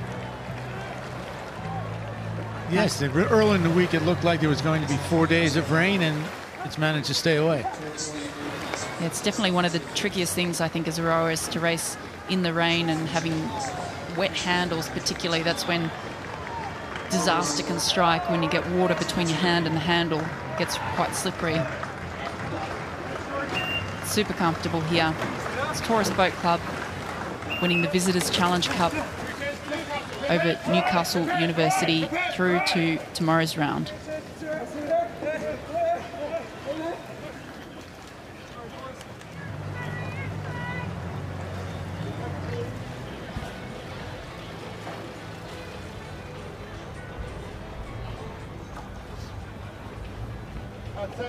And we move to the start now of the Diamond Jubilee Challenge Cup in the Barks Station, Latimer Upper School A, against Godolphin and Latimer in the Bucks Station. Great start here, very tight between both crews in the early stages of the race. And we move up to the Forley, where it is still very tight between these two crews.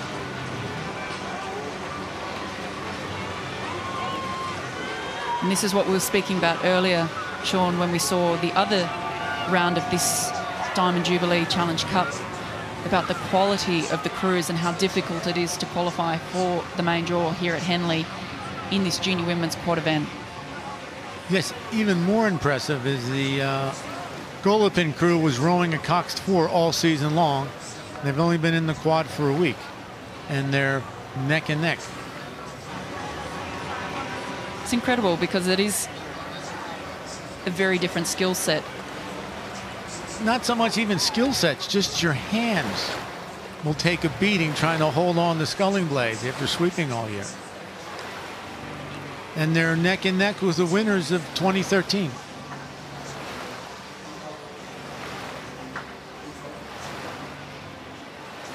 We can see the stroke seat there. That's Elizabeth Gay. She just took a little look over.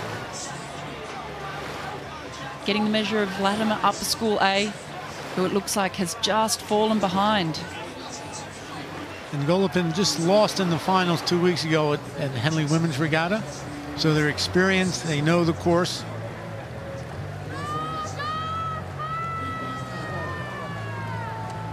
This is a fantastic display of sculling.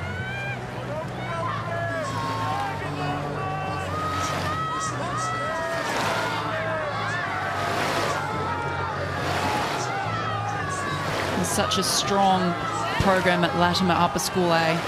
They were pushed exceptionally hard by their B crew in the heat of the junior quads at the Henley Women's Regatta. And Latimer A went through to the quarterfinals before coming up against the ultimate winners, which was Gloucester. Certainly one of the strongest junior sculling programs. But they're really struggling here today against Godolphin and Latimer in the red rowing suits. We can see them on screen now. Well, these girls at Godolphin know how to win. They know, and they're leading by a length of throwing everything in.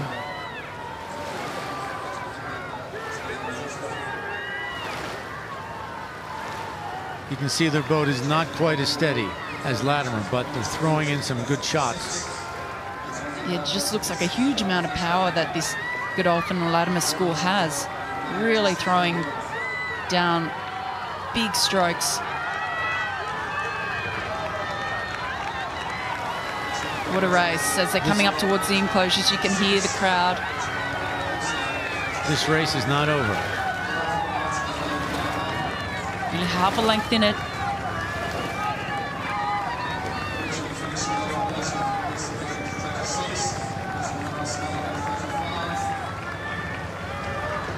Godolphin and Latimer up on 36 strokes a minute. Latimer Upper School A on 35 strokes a minute.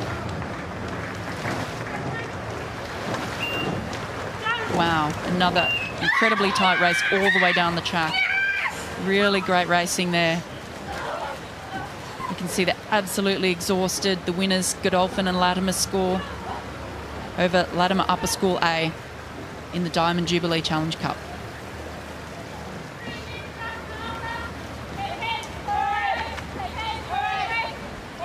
Absolutely delighted. We can see the exhaustion of Godolphin and Latimer. They would have known that this was going to be a huge race against Latimer Upper School A and really had to throw everything at it to get through. Watch it like this. Attention. Go. As we move down to the start now of the Thames Challenge Cup. In the Bark station on the left, it's Nsr Oslo from Norway.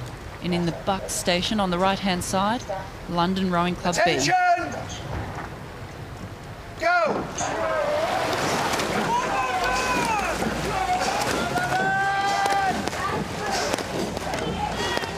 We saw the hand go up with the coxswain of the London Rowing Club B crew. Looked like she knew, Charlotte Fuscone, that she was just pointing into the middle of the river, probably a little far off her station.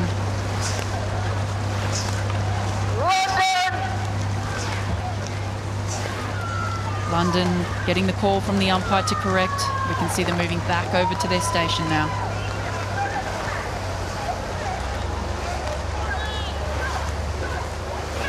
Nsr Oslo obviously know this course well. They just lost in the finals of last year.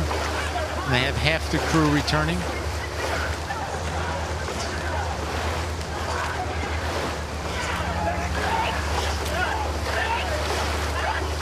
London Rowing Club B crew, they're working hard, but you can see that they just don't quite have the strength and the composure of this Norway crew, who are really sitting back, finishing the strokes right off. London sitting probably just a little far over their handles. They really need to start to relax into a bit more of a powerful rhythm if they're going to try and match it here with the Oslo crew. Oslo crew composed of most of the under-23s and junior internationals from Norway.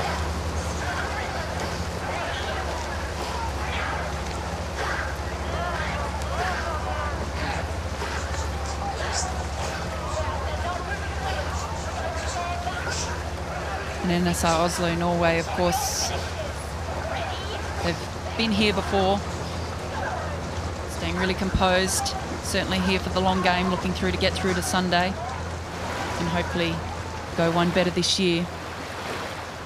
But we have 577 crews competing at Henley this year from 15 different nations.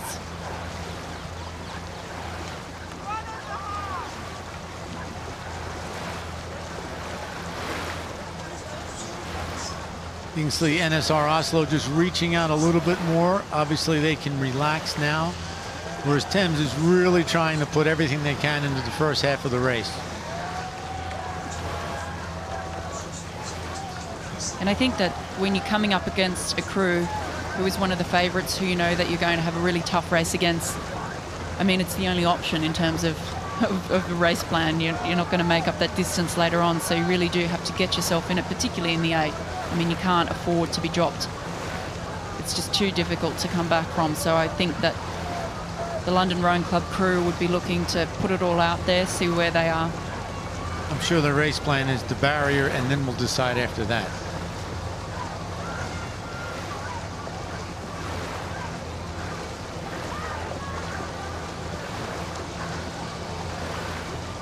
Oslo probably loves, they think this water looks rough, they race in the Oslo harbor.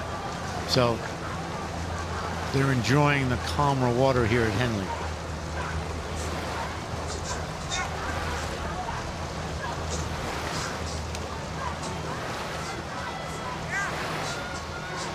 Now, 2 of the crews that lost last year's Thames Cup is racing later on today in the Britannia Cup.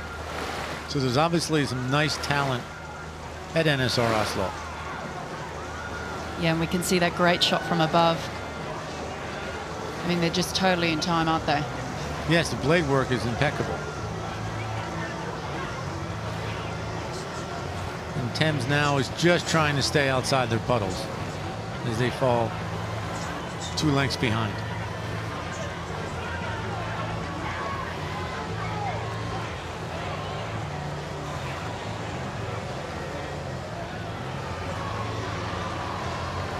And if you were the coxswain in the London Rowing Club crew, Sean, what would you be saying to your crew at this point?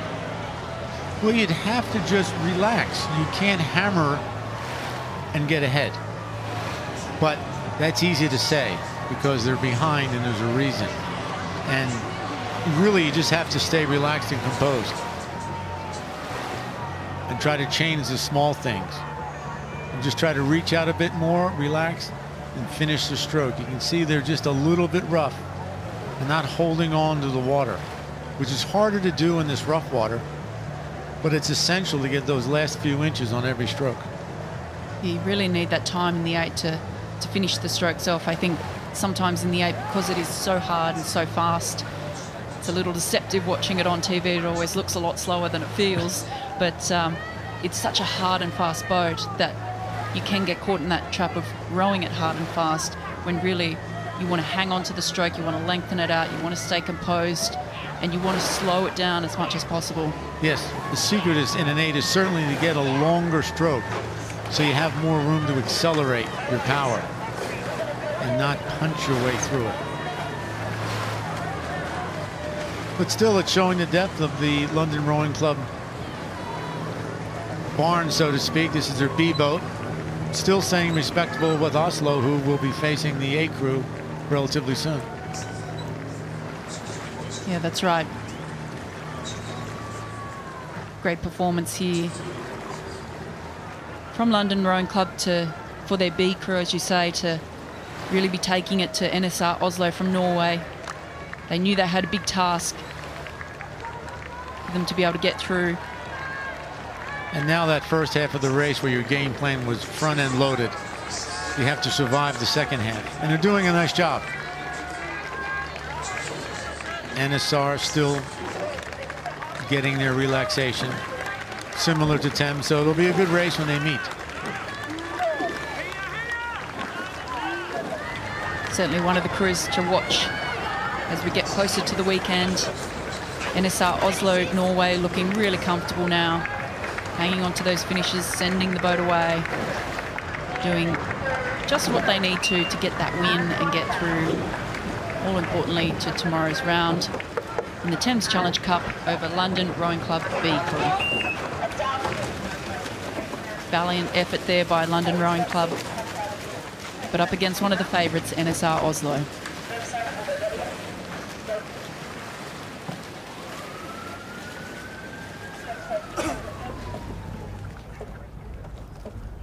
As we move down to the start now of the Britannia Challenge Cup in the Bark Station at Southampton Coal Porters ARC against Sydney Rowing Club from Australia. The Sydney Rowing Club has quite a long and proud history attending the Henley event. I think this is the 20th year that Sydney's been regularly attending. I think they've been to 19 out of the last 20 Henleys with some configuration of crews. They have two crews here, one in the Brit and one unfortunately knocked out yesterday in the Y-folds. But a big start there from the Sydney Rowing Club boys.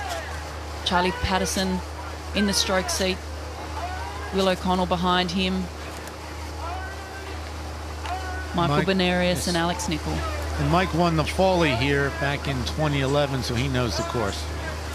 Now the three-man is probably the biggest person I've seen in the regatta at 16 and 4 stone.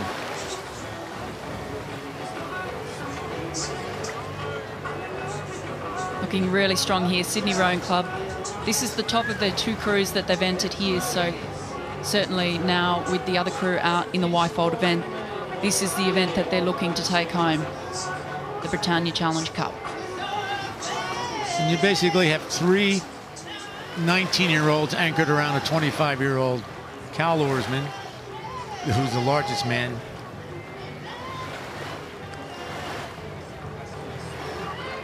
Charlie Patterson and Will O'Connell in the stern end of the Sydney Rowing Club boat. Both old boys from St Joseph's College. Meanwhile, we're worrying about Sydney. The Southampton Coal Porters are staying relatively close. Absolutely, it's certainly not over here. No, that's their only entry. They're the oldest club in Southampton. We can see a great shot there of the coxswain. That's Charlie Nicholas from Newington College in Sydney. In the bow seat, Alex Nichol, also in his final year of school at Newington. In the two-seat there, that's Michael Benarius. Three-seat Will O'Connell. In the stroke seat, Charlie Patterson. And we saw the cox four earlier on, and we're noting the differences in the rowing styles of the cox four versus the straight four. And Sean, if you were coaching a cox four, perhaps the rowers who hadn't had much experience in that event, what would you think are some of the main differences between the cox four and the straight four in terms of rowing style? Cox, well, I don't think there's any difference in rowing style. It's just a heavier boat. So you really need to make sure you're accelerating the power once you enter the water at the catch. And you really need to keep your length in a cox four because it gets heavy. You're looking at, 120-pound cox. That's 30 pounds a man you're carrying that you're not in a straight four. Yeah, and that extra weight really does tend to kill the boat run. Makes it a lot heavier load by the time you get to the catch of each stroke to pick up. So it's important, I think, to keep the beat up and not let it get too heavy as well, because it is such a big load. By the time you get to the catch, if you're letting that rate really drop down too far, it becomes very, very taxing. Very heavy on the legs. But Sydney's holding their lead. 1, 2, 3, 4, 5, 6, 7, 8, 9, 10, 11, 12, 13, 14, 15, 16, 17, 18, 19, 20, 21, 22, 23, 24, 25, 26, 27, 28, 29, 30, 31, 32, 33, 34, 35, 36, 37, 38, 39, 40, 41, 42, 43, 44, 45, 46, 47, 48, 49, 50, 51, 52, 53, 54, 55, 56, 57, 58, 59, 60, 61, 62, 63, 64, 65, 66, 67, 68, 69, 70, 71, 72, 73, 74, 75, 76, 77, 78, 79, 80, 81, 82, 83, 84, 85, 86, 87, 88, 89, 90, 91, 92, 93, 94, 95, 96, 97, 98, 99, 100, 120 pound cox. That's 30 pounds a man you're carrying that you're not in a straight four. Absolutely. It's certainly not over here. was talking to Will O'Connor's parents yesterday who are over here to watch him. He competed last year, but unfortunately was in the Sydney Rowing Club 8 that got disqualified on the first day, and his parents didn't arrive till the second day, and so they didn't actually get to watch him race at Henley last year. So they were a little nervous about this round, but here for day one of their campaign, this is their first race of the regatta, and it looks like they're going to get through to the next one. So his parents have now seen him race at Henley. Well, that's quite a story. It's a long way from down under. It sure is. As we mentioned earlier, 15 nations competing here, and one of the biggest Australian contingents, certainly that I've seen in recent years, from many different clubs and universities competing at Henley in 2017. Not to mention the Kiwi contingent, have the largest contingent in 4 or 5 years. That's right. The last time we saw the Kiwi national team here was 2013, so great to have them back. Got a great shot there of the coxswain of the Southampton Cole Porters Rowing Club. That's Lisa Bedford. Now the coal porters should be used to a heavy boat. They originally started because they used to roll coal out to the steamships in the harbor of Southampton back in 1875. And this crew here, they were 6th in the final of Tier 2 Cox 4s at the Marlow Regatta. It's their first time, as you mentioned, Sean, at Henley. And unfortunately, they're going to go out in today's round. The Sydney Rowing Club taking the win. Unfortunately for Sydney, they did not get disqualified, and the parents can enjoy the first race.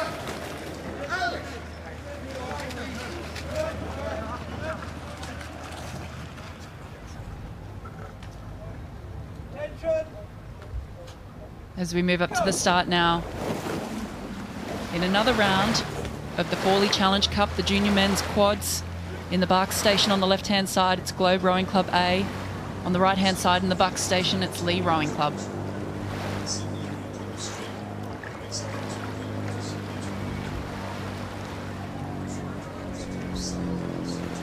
We've seen a few crews this afternoon struggling in that Buck Station to stay on the right-hand side. So the Lee crew are going to have to make a small correction here to get themselves back on their station. But at this early stage, both crews are locked together. And we're going to move up to Forley now, where it's still quite tight between these two crews. We saw the junior women's quad, the Jubilee, just a couple of races ago. In a similar situation, the two crews locked together. This is an East End Grud match. As we know, Globe is a little bit east of the Lee Rowing Club, but Lee Rowing Club is actually closer to the Bells of Bow, which signifies a real cockney. And it looks like Lee Rowing Club maybe has about a canvas. Sorry, Globe Rowing Club has about a canvas over Lee Rowing Club in their signature orange rowing suits and blades. And the crew from Globe, Sam Baker in the bow seat, Dominic Sullivan, Callum Sullivan and Jake Offaler. In the Lee Rowing Club crew, Anthony Duncalf, M. Somerville Yasufu, Beacon Donald and Alex Badcott.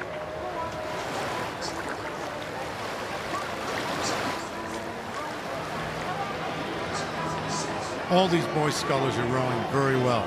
This has been a tight race, and they're still, both crews have kept their composure. Steering has been very good. We can see there from behind a great shot of Globe Rowing Club A crew. Moving quite nicely off the back end together. Really punchy rhythm. They've got the beat up. And you see that bow hardly moves. There's no bow bounce. Very well controlled stroke. Yeah, they're quite upright, not a lot of sit back.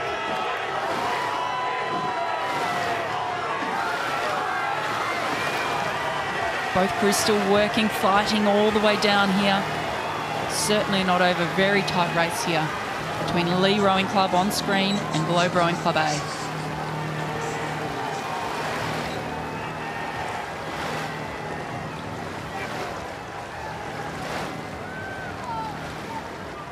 I think Globe is highly motivated here. They've never won a race never won a trophy at the Henley Regatta.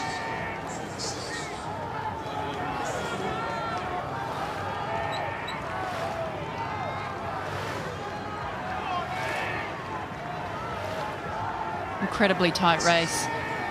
We were mentioning before that really these junior quad events particularly, they're the only sculling junior events on the program, are some of the hardest to qualify for. But just an extremely high standard of sculling. Incredible to see such depth in British junior men's sculling. Yes, which bodes well for the team as the years progress forward. Lee Rowing Club still giving it everything. They're coming down to the line now. What a fight. This has been all the way to the line, but it will be Globe Rowing Club A taking out this round of the Forley Challenge Cup over Lee Rowing Club. Tough race.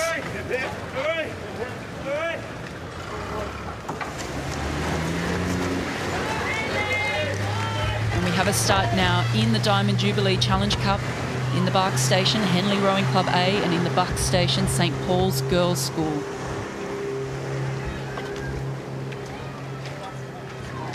Great start there for both crews, really well steered, very composed. Looks like we might have another tight race on our hands here.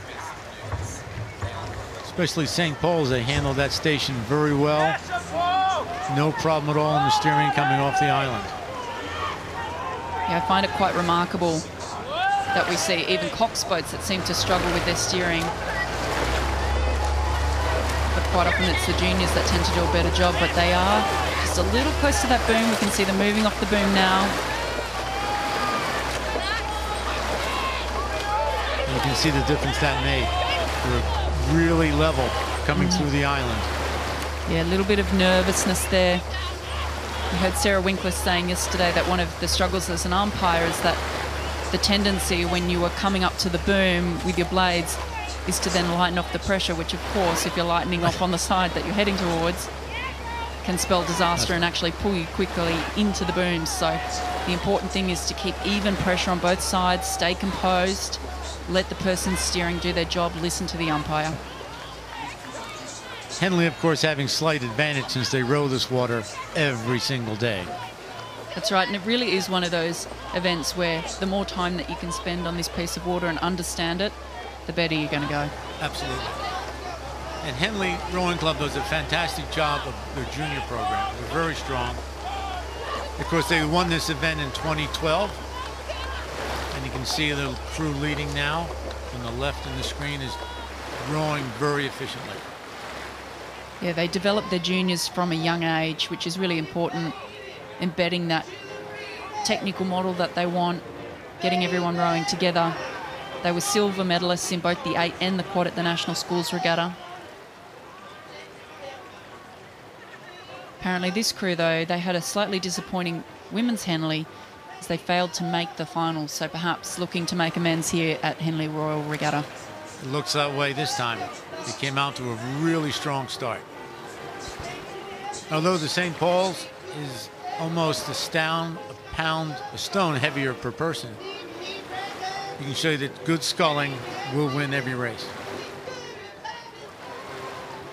That's right. We're seeing a few struggles with the steering in this St. Paul's Girls' School, which are on the right-hand side of the screen. Again, they're getting quite close to the booms there, so they'll want to move off those to avoid a collision. There we go. Little correction just in the nick of time there. But look at the confidence of this Henley Rowing Club A crew. I mean, they are just so together and so rhythmical in what they're doing. Really beautiful sculling. Their front end is so smooth. See how easily and without any effort they're just reaching out.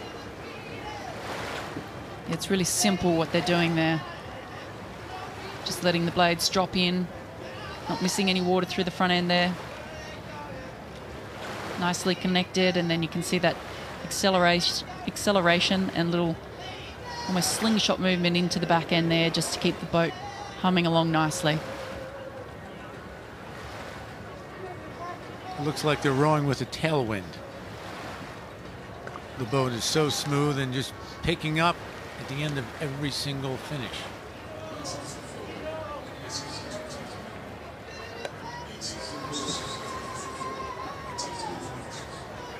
mean, they must be really enjoying this now. They've got quite a comfortable lead, just over 2 lengths. But they look like they're just having a really nice time there. I'm not sure you ever get comfortable in a quad. No, that's true. And it is one of those sports which is very deceptive to watch. I mean, you want to make it look easy, which, of course, it never is. It never is. In quads, there's so much movement in such a small area. I always feel like I'm juggling snakes in the middle of a quad. You just never, you continue the movement, you continue what you're taught to do, and you have to relax, but you're always aware.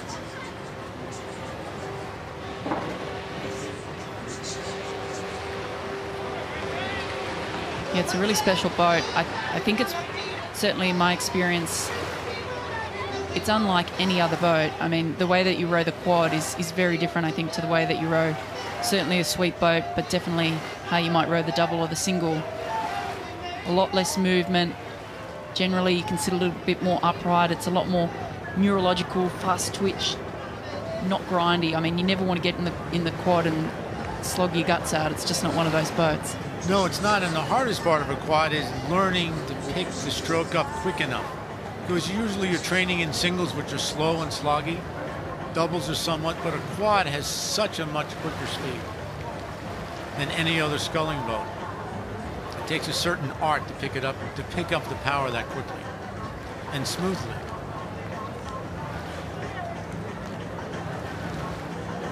It's just such mature rowing. It's quite amazing watching this Henley Rowing Club A crew. But we've seen some really impressive crews in this event this afternoon alone, and it just makes me think, wow, the standard of this event when we get to Friday, Saturday and Sunday is going to be incredible. We're going to see some really, really tight finishes.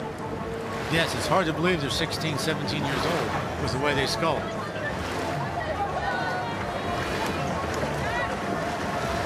Now you can see how upright their bodies are in the finish,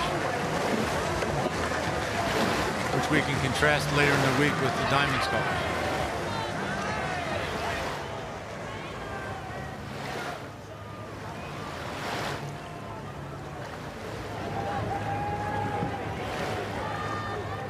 Yeah, although they are a little more upright, like we've been speaking about, they still hold on to that weight all the way through, not ripping or cutting that stroke off early. No, you can see how with this camera angle, the bow is almost rigid. There's almost no up and down movement. They're not losing any of their efficiency. All their power is going forward. And they're taking the rate up now. Henley Rowing Club, just a little burst as they come past the stewards. No doubt just opening things up ahead of tomorrow's round, which will be a tough one. Henley leading by 2 lengths now over St. Paul's Girls' School. I mean, both of these crews are so strong. St. Paul's Girls' School, 6th place at the National Schools Regatta in the Championship Girls Quad. So really, really strong competition in this event, the Diamond Jubilee Challenge Cup.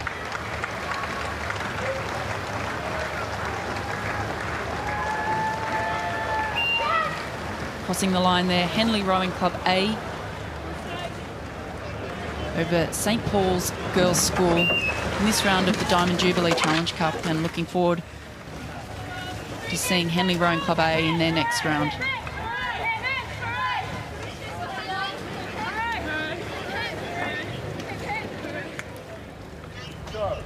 Get ready, please. We move back down to the start for another round of the Double Sculls Challenge Cup. R.A. Chill and M.P. Day. In the Bark Station, on the Buck Station on the right-hand side, S.J. Woodfine and H. Bond.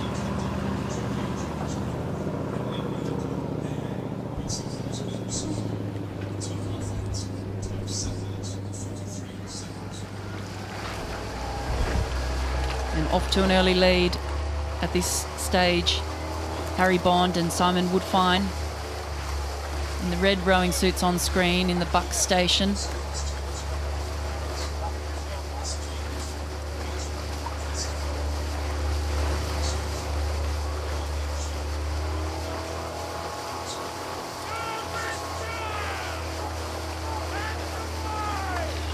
You can see here in the leading boat how well they scull the second half of the stroke.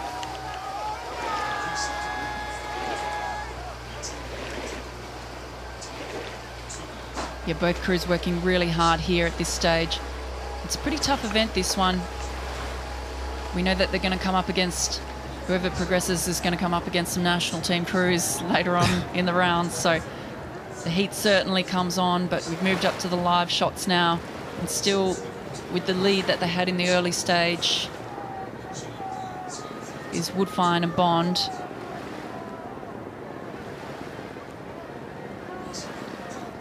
Harry Bond, 33 years of age. Simon Woodfine, 28 years of age. Now you compare that with the other crew at Broxbourne, and the bowman is 40 pounds heavier than the stroke man, who was 18 years old. So you have late 20s and 18 and 40 pounds over. In a double, you can get away with that. In a pair, it would have been a completely different matchup.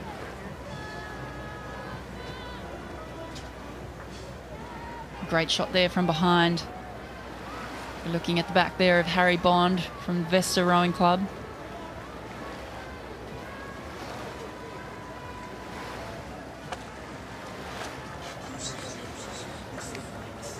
And the double's such a twitchy boat. It's a really difficult course to row such an event. Yes, but it's such a fun, maneuverable boat. It has such quick pickup and response that it's a fun boat to race. That's right, it does have that turn of speed. There's not much weight to the boat. There's no coxswain. You're very well balanced with oars on both sides, and it's a wonderful boat to race. And you can see Vesta's actually enjoying this race. Yeah, they're really starting to look quite comfortable now. I think out of the start they looked a little bit stressed, but they've got the measure now. The crew on their right-hand side, Ryan Cheel and Matthew Day, as they're coming up towards the enclosures now. They're going to have to conserve their energy because this is an incredibly tough event, and it's certainly going to start to kick up a notch from tomorrow. Yes, with the New Zealanders and the Italians and everyone else coming into town. Comfortable row there in the end for Harry Bond and Simon Woodfine of the Nsr Rowing Club over Ryan Cheel and Matthew Day. Coming to the line now in the Double Sculls Challenge Cup.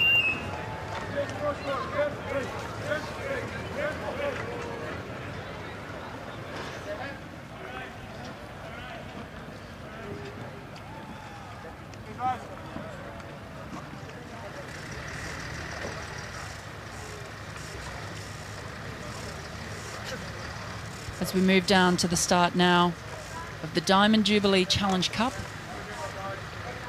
In the Bark Station there, looking nice and relaxed, sitting here at the start. Beckett Rowing Club B. And just here in front of us in the Buck Station is Bedford Modern School. Beckett and Bedford. When I see that you are both straight and ready, I will start you like this. Such a nerve-wracking time sitting at the start line. I think it's that time in the race that every rower understands, sitting in the blocks. Yes, well, they've removed the hanging rope, which was always fun if you're the bowman, to keep the boat straight. Attention. Go. We've seen some great races in this event this afternoon. The Diamond Jubilee Challenge Cup, of course, the junior women's quadruple scull. We've seen some incredible displays of sculling. On screen here is the Bedford Modern School in the Buck Station, just making a little change to their steering. They did start to drift into the middle, as we've seen. It's been a bit of a trap for a few of the crews, but getting themselves, it looks, back on their station. Hopefully not losing too much speed with that little correction.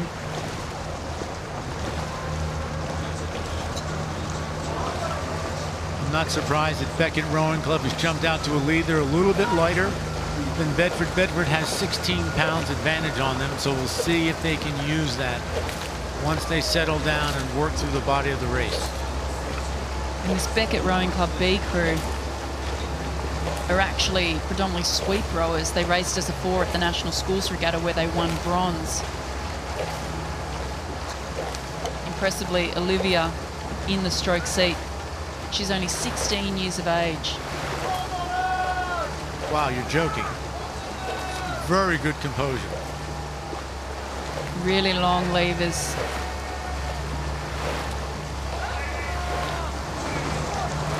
As we can see on screen here, this is Bedford Modern School. It's the stroke woman, Ella Monaghan. 18 years of age. Behind her, it's Boyery Taylor. In the 2 seat, Isabel Glanville and Hannah Cowie in the bow seat. Now Bedford should have no problems with the booms here. They row on the River Ouse in Bedford, which is, I think, only about 1 lane wide.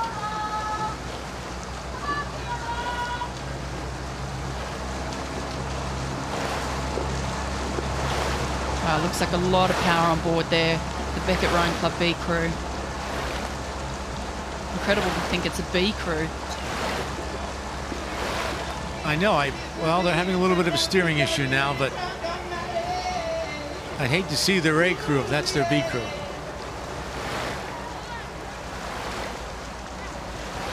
They really use their shoulders and backs well in the second half of the stroke. Yeah, really punchy through the back end there. Elbows really dynamic. It's really important to keep moving through the back end like that. You never want to be, I think, in the quad stopping or pausing. Got to keep going.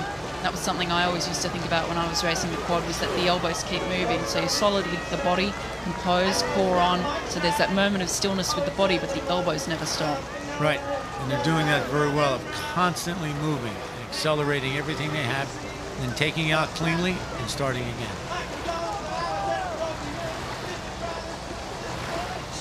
They row so well, there could be a Kiwi quad dressed in black.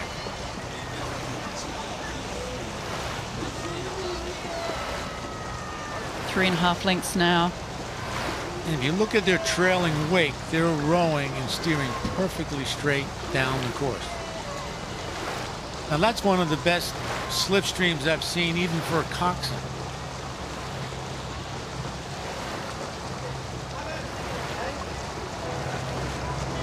They're doing a great job staying really composed here.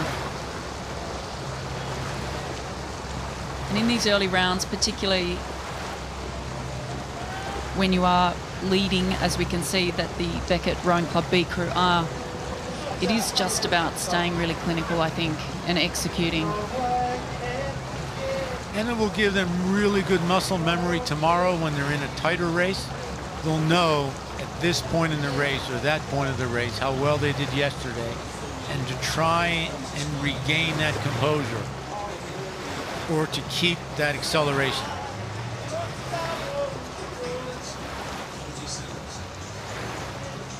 And this crew, Beckett Rowing Club B, should be coming up against Henley Rowing Club tomorrow in the next round. I would pay for tickets to watch that race. It is incredible. Like I've said in just about all of these heats of this event, the Diamond Jubilee Challenge Cup is the standard of these crews. I mean, Friday, Saturday, Sunday, we're going to see some really incredible races. And just as impressive is that many of these girls have just switched from a Cox 4 into like this winning crew. And you just won't see that in too many countries. No, to be able to get into a boat like the quad and to row it this well after being in predominantly sweep boats for the season really goes to show, I think, the skill and the capability of these young girls. Of course, we said the stroke seat, Olivia, only 16 years of age. I mean, what a future these girls are going to have. Yes. Of course, my theory is that sweep oarsmen, if they can learn the scull, usually do better, because in sweep, you seem to abandon yourself to the boat. You're never worrying about balancing it like you are if you're a sculler and you're Single sculling, you always reserve something. You're 98, 97%. But let a sweep person go in a quad that sets up, and they can accelerate.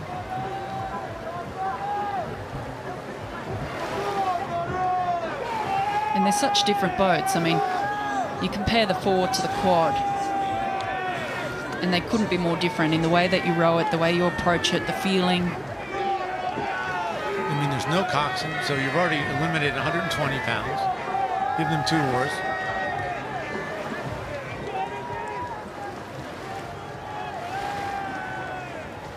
Great shot there from behind of the Beckett Rowing Club B crew.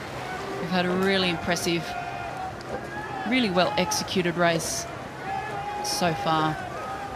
That's a fantastic camera angle to see. You can see the blades. It almost looks like you're looking at a single. It's really solid, isn't it? Yes. No one's lifting too high. No one's pulling down to their waist. Really rowing well. But you can even see that in their ponytails. The coach here is obviously taking great attention to detail, but even the girls' hair is out of their faces. It's safely put away, just like their catches and their finishes.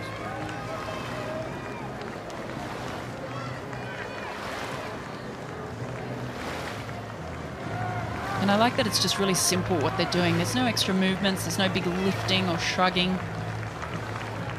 They're not ripping or tearing any part of the stroke. No, it looks like they're out for a paddle. We can see the Bedford Modern School crew on screen.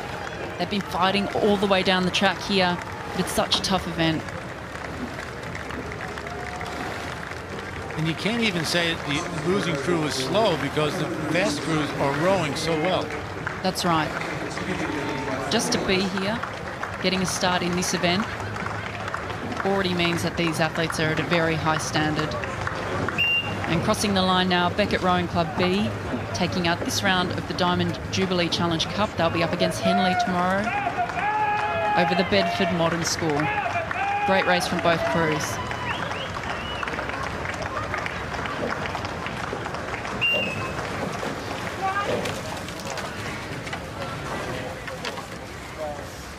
Great win there to the Beckett Rowing Club B crew.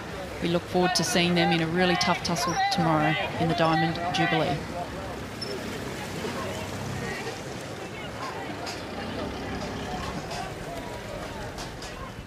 Get ready, please. And we move down to the start now. The final race of the day, the Britannia Challenge Cup. It is Nsr Oslo from Norway. On the left-hand side of the screen, in the Bucks station, it's Kingston Rowing Club. We're going to join this race up at Fawley, where both crews are still locked together in this Coxed 4 event.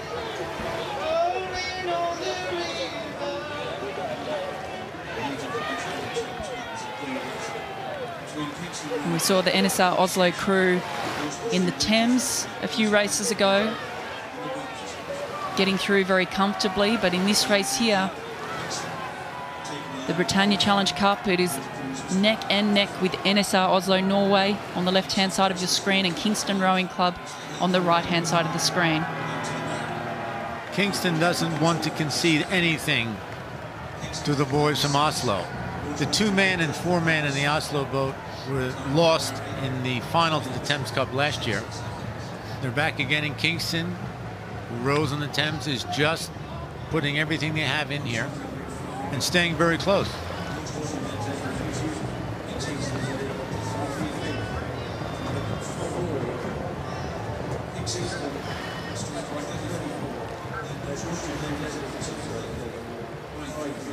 Both crews rating 34 strokes a minute. Oslo from Norway, only a matter of feet in this race. Incredible that these two crews are really locked together even at this stage of the race. Very even match up here. We've seen some incredibly close racing today, which is very impressive for only the second day, because it's only going to get tougher from here. Yes, it's great to have these tight races on a Thursday. As they come down towards the enclosures, it's going to be Nsr Oslo from Norway with the about a 3/4 length lead, it looks like now, so a big push from them because these two crews were locked together, so obviously a critical marker in their race. You could see the coxswain there looking across. Really tough for the coxswains in these bow cox boats. They don't have a lot of vision, particularly if there's a crew sitting just down. But you can see the experience of the Oslo coxswain. He's not saying very much. Like a lot of coxswains do, he's keeping his crew relaxed and long, getting them ready for the sprint. He'll be talking to them now, just telling them to relax. A half-length lead is enough. We'll go when we need to go. But look at this step here. Look at the rate stepping up. You can see the coxswain there, the Kingston Rowing Club crew. That's Adele Hing. She is telling them this is it. She knows this is their last chance. They have to get back in this race. And there's about 150 meters left to do it in. They're absolutely throwing everything at it now, but this crew from Oslo has about a length. Desperation from Kingston Rowing Club as they come down towards the finishing box. It's been a very good last race of the day here. Within the length, pushed themselves all the way down within 3 or 4 feet for most of the race. Wow, what a great race to finish on. Tough row there. The Britannia Challenge Cup, Nsr Oslo from Norway, getting the win over Kingston Rowing Club.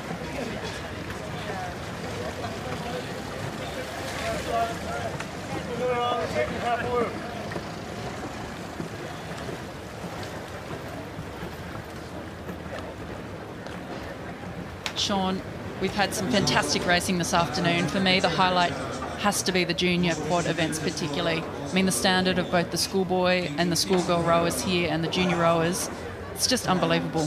I was going to argue with you, but I can't. I agree with you. The junior programs have been fantastic. I'm glad they saved them to the end of the regatta for us to watch. Absolutely. So we've had some close races, the usual large distances, which happens on a Wednesday or a Thursday. But Friday, all the races should be closer. That's right.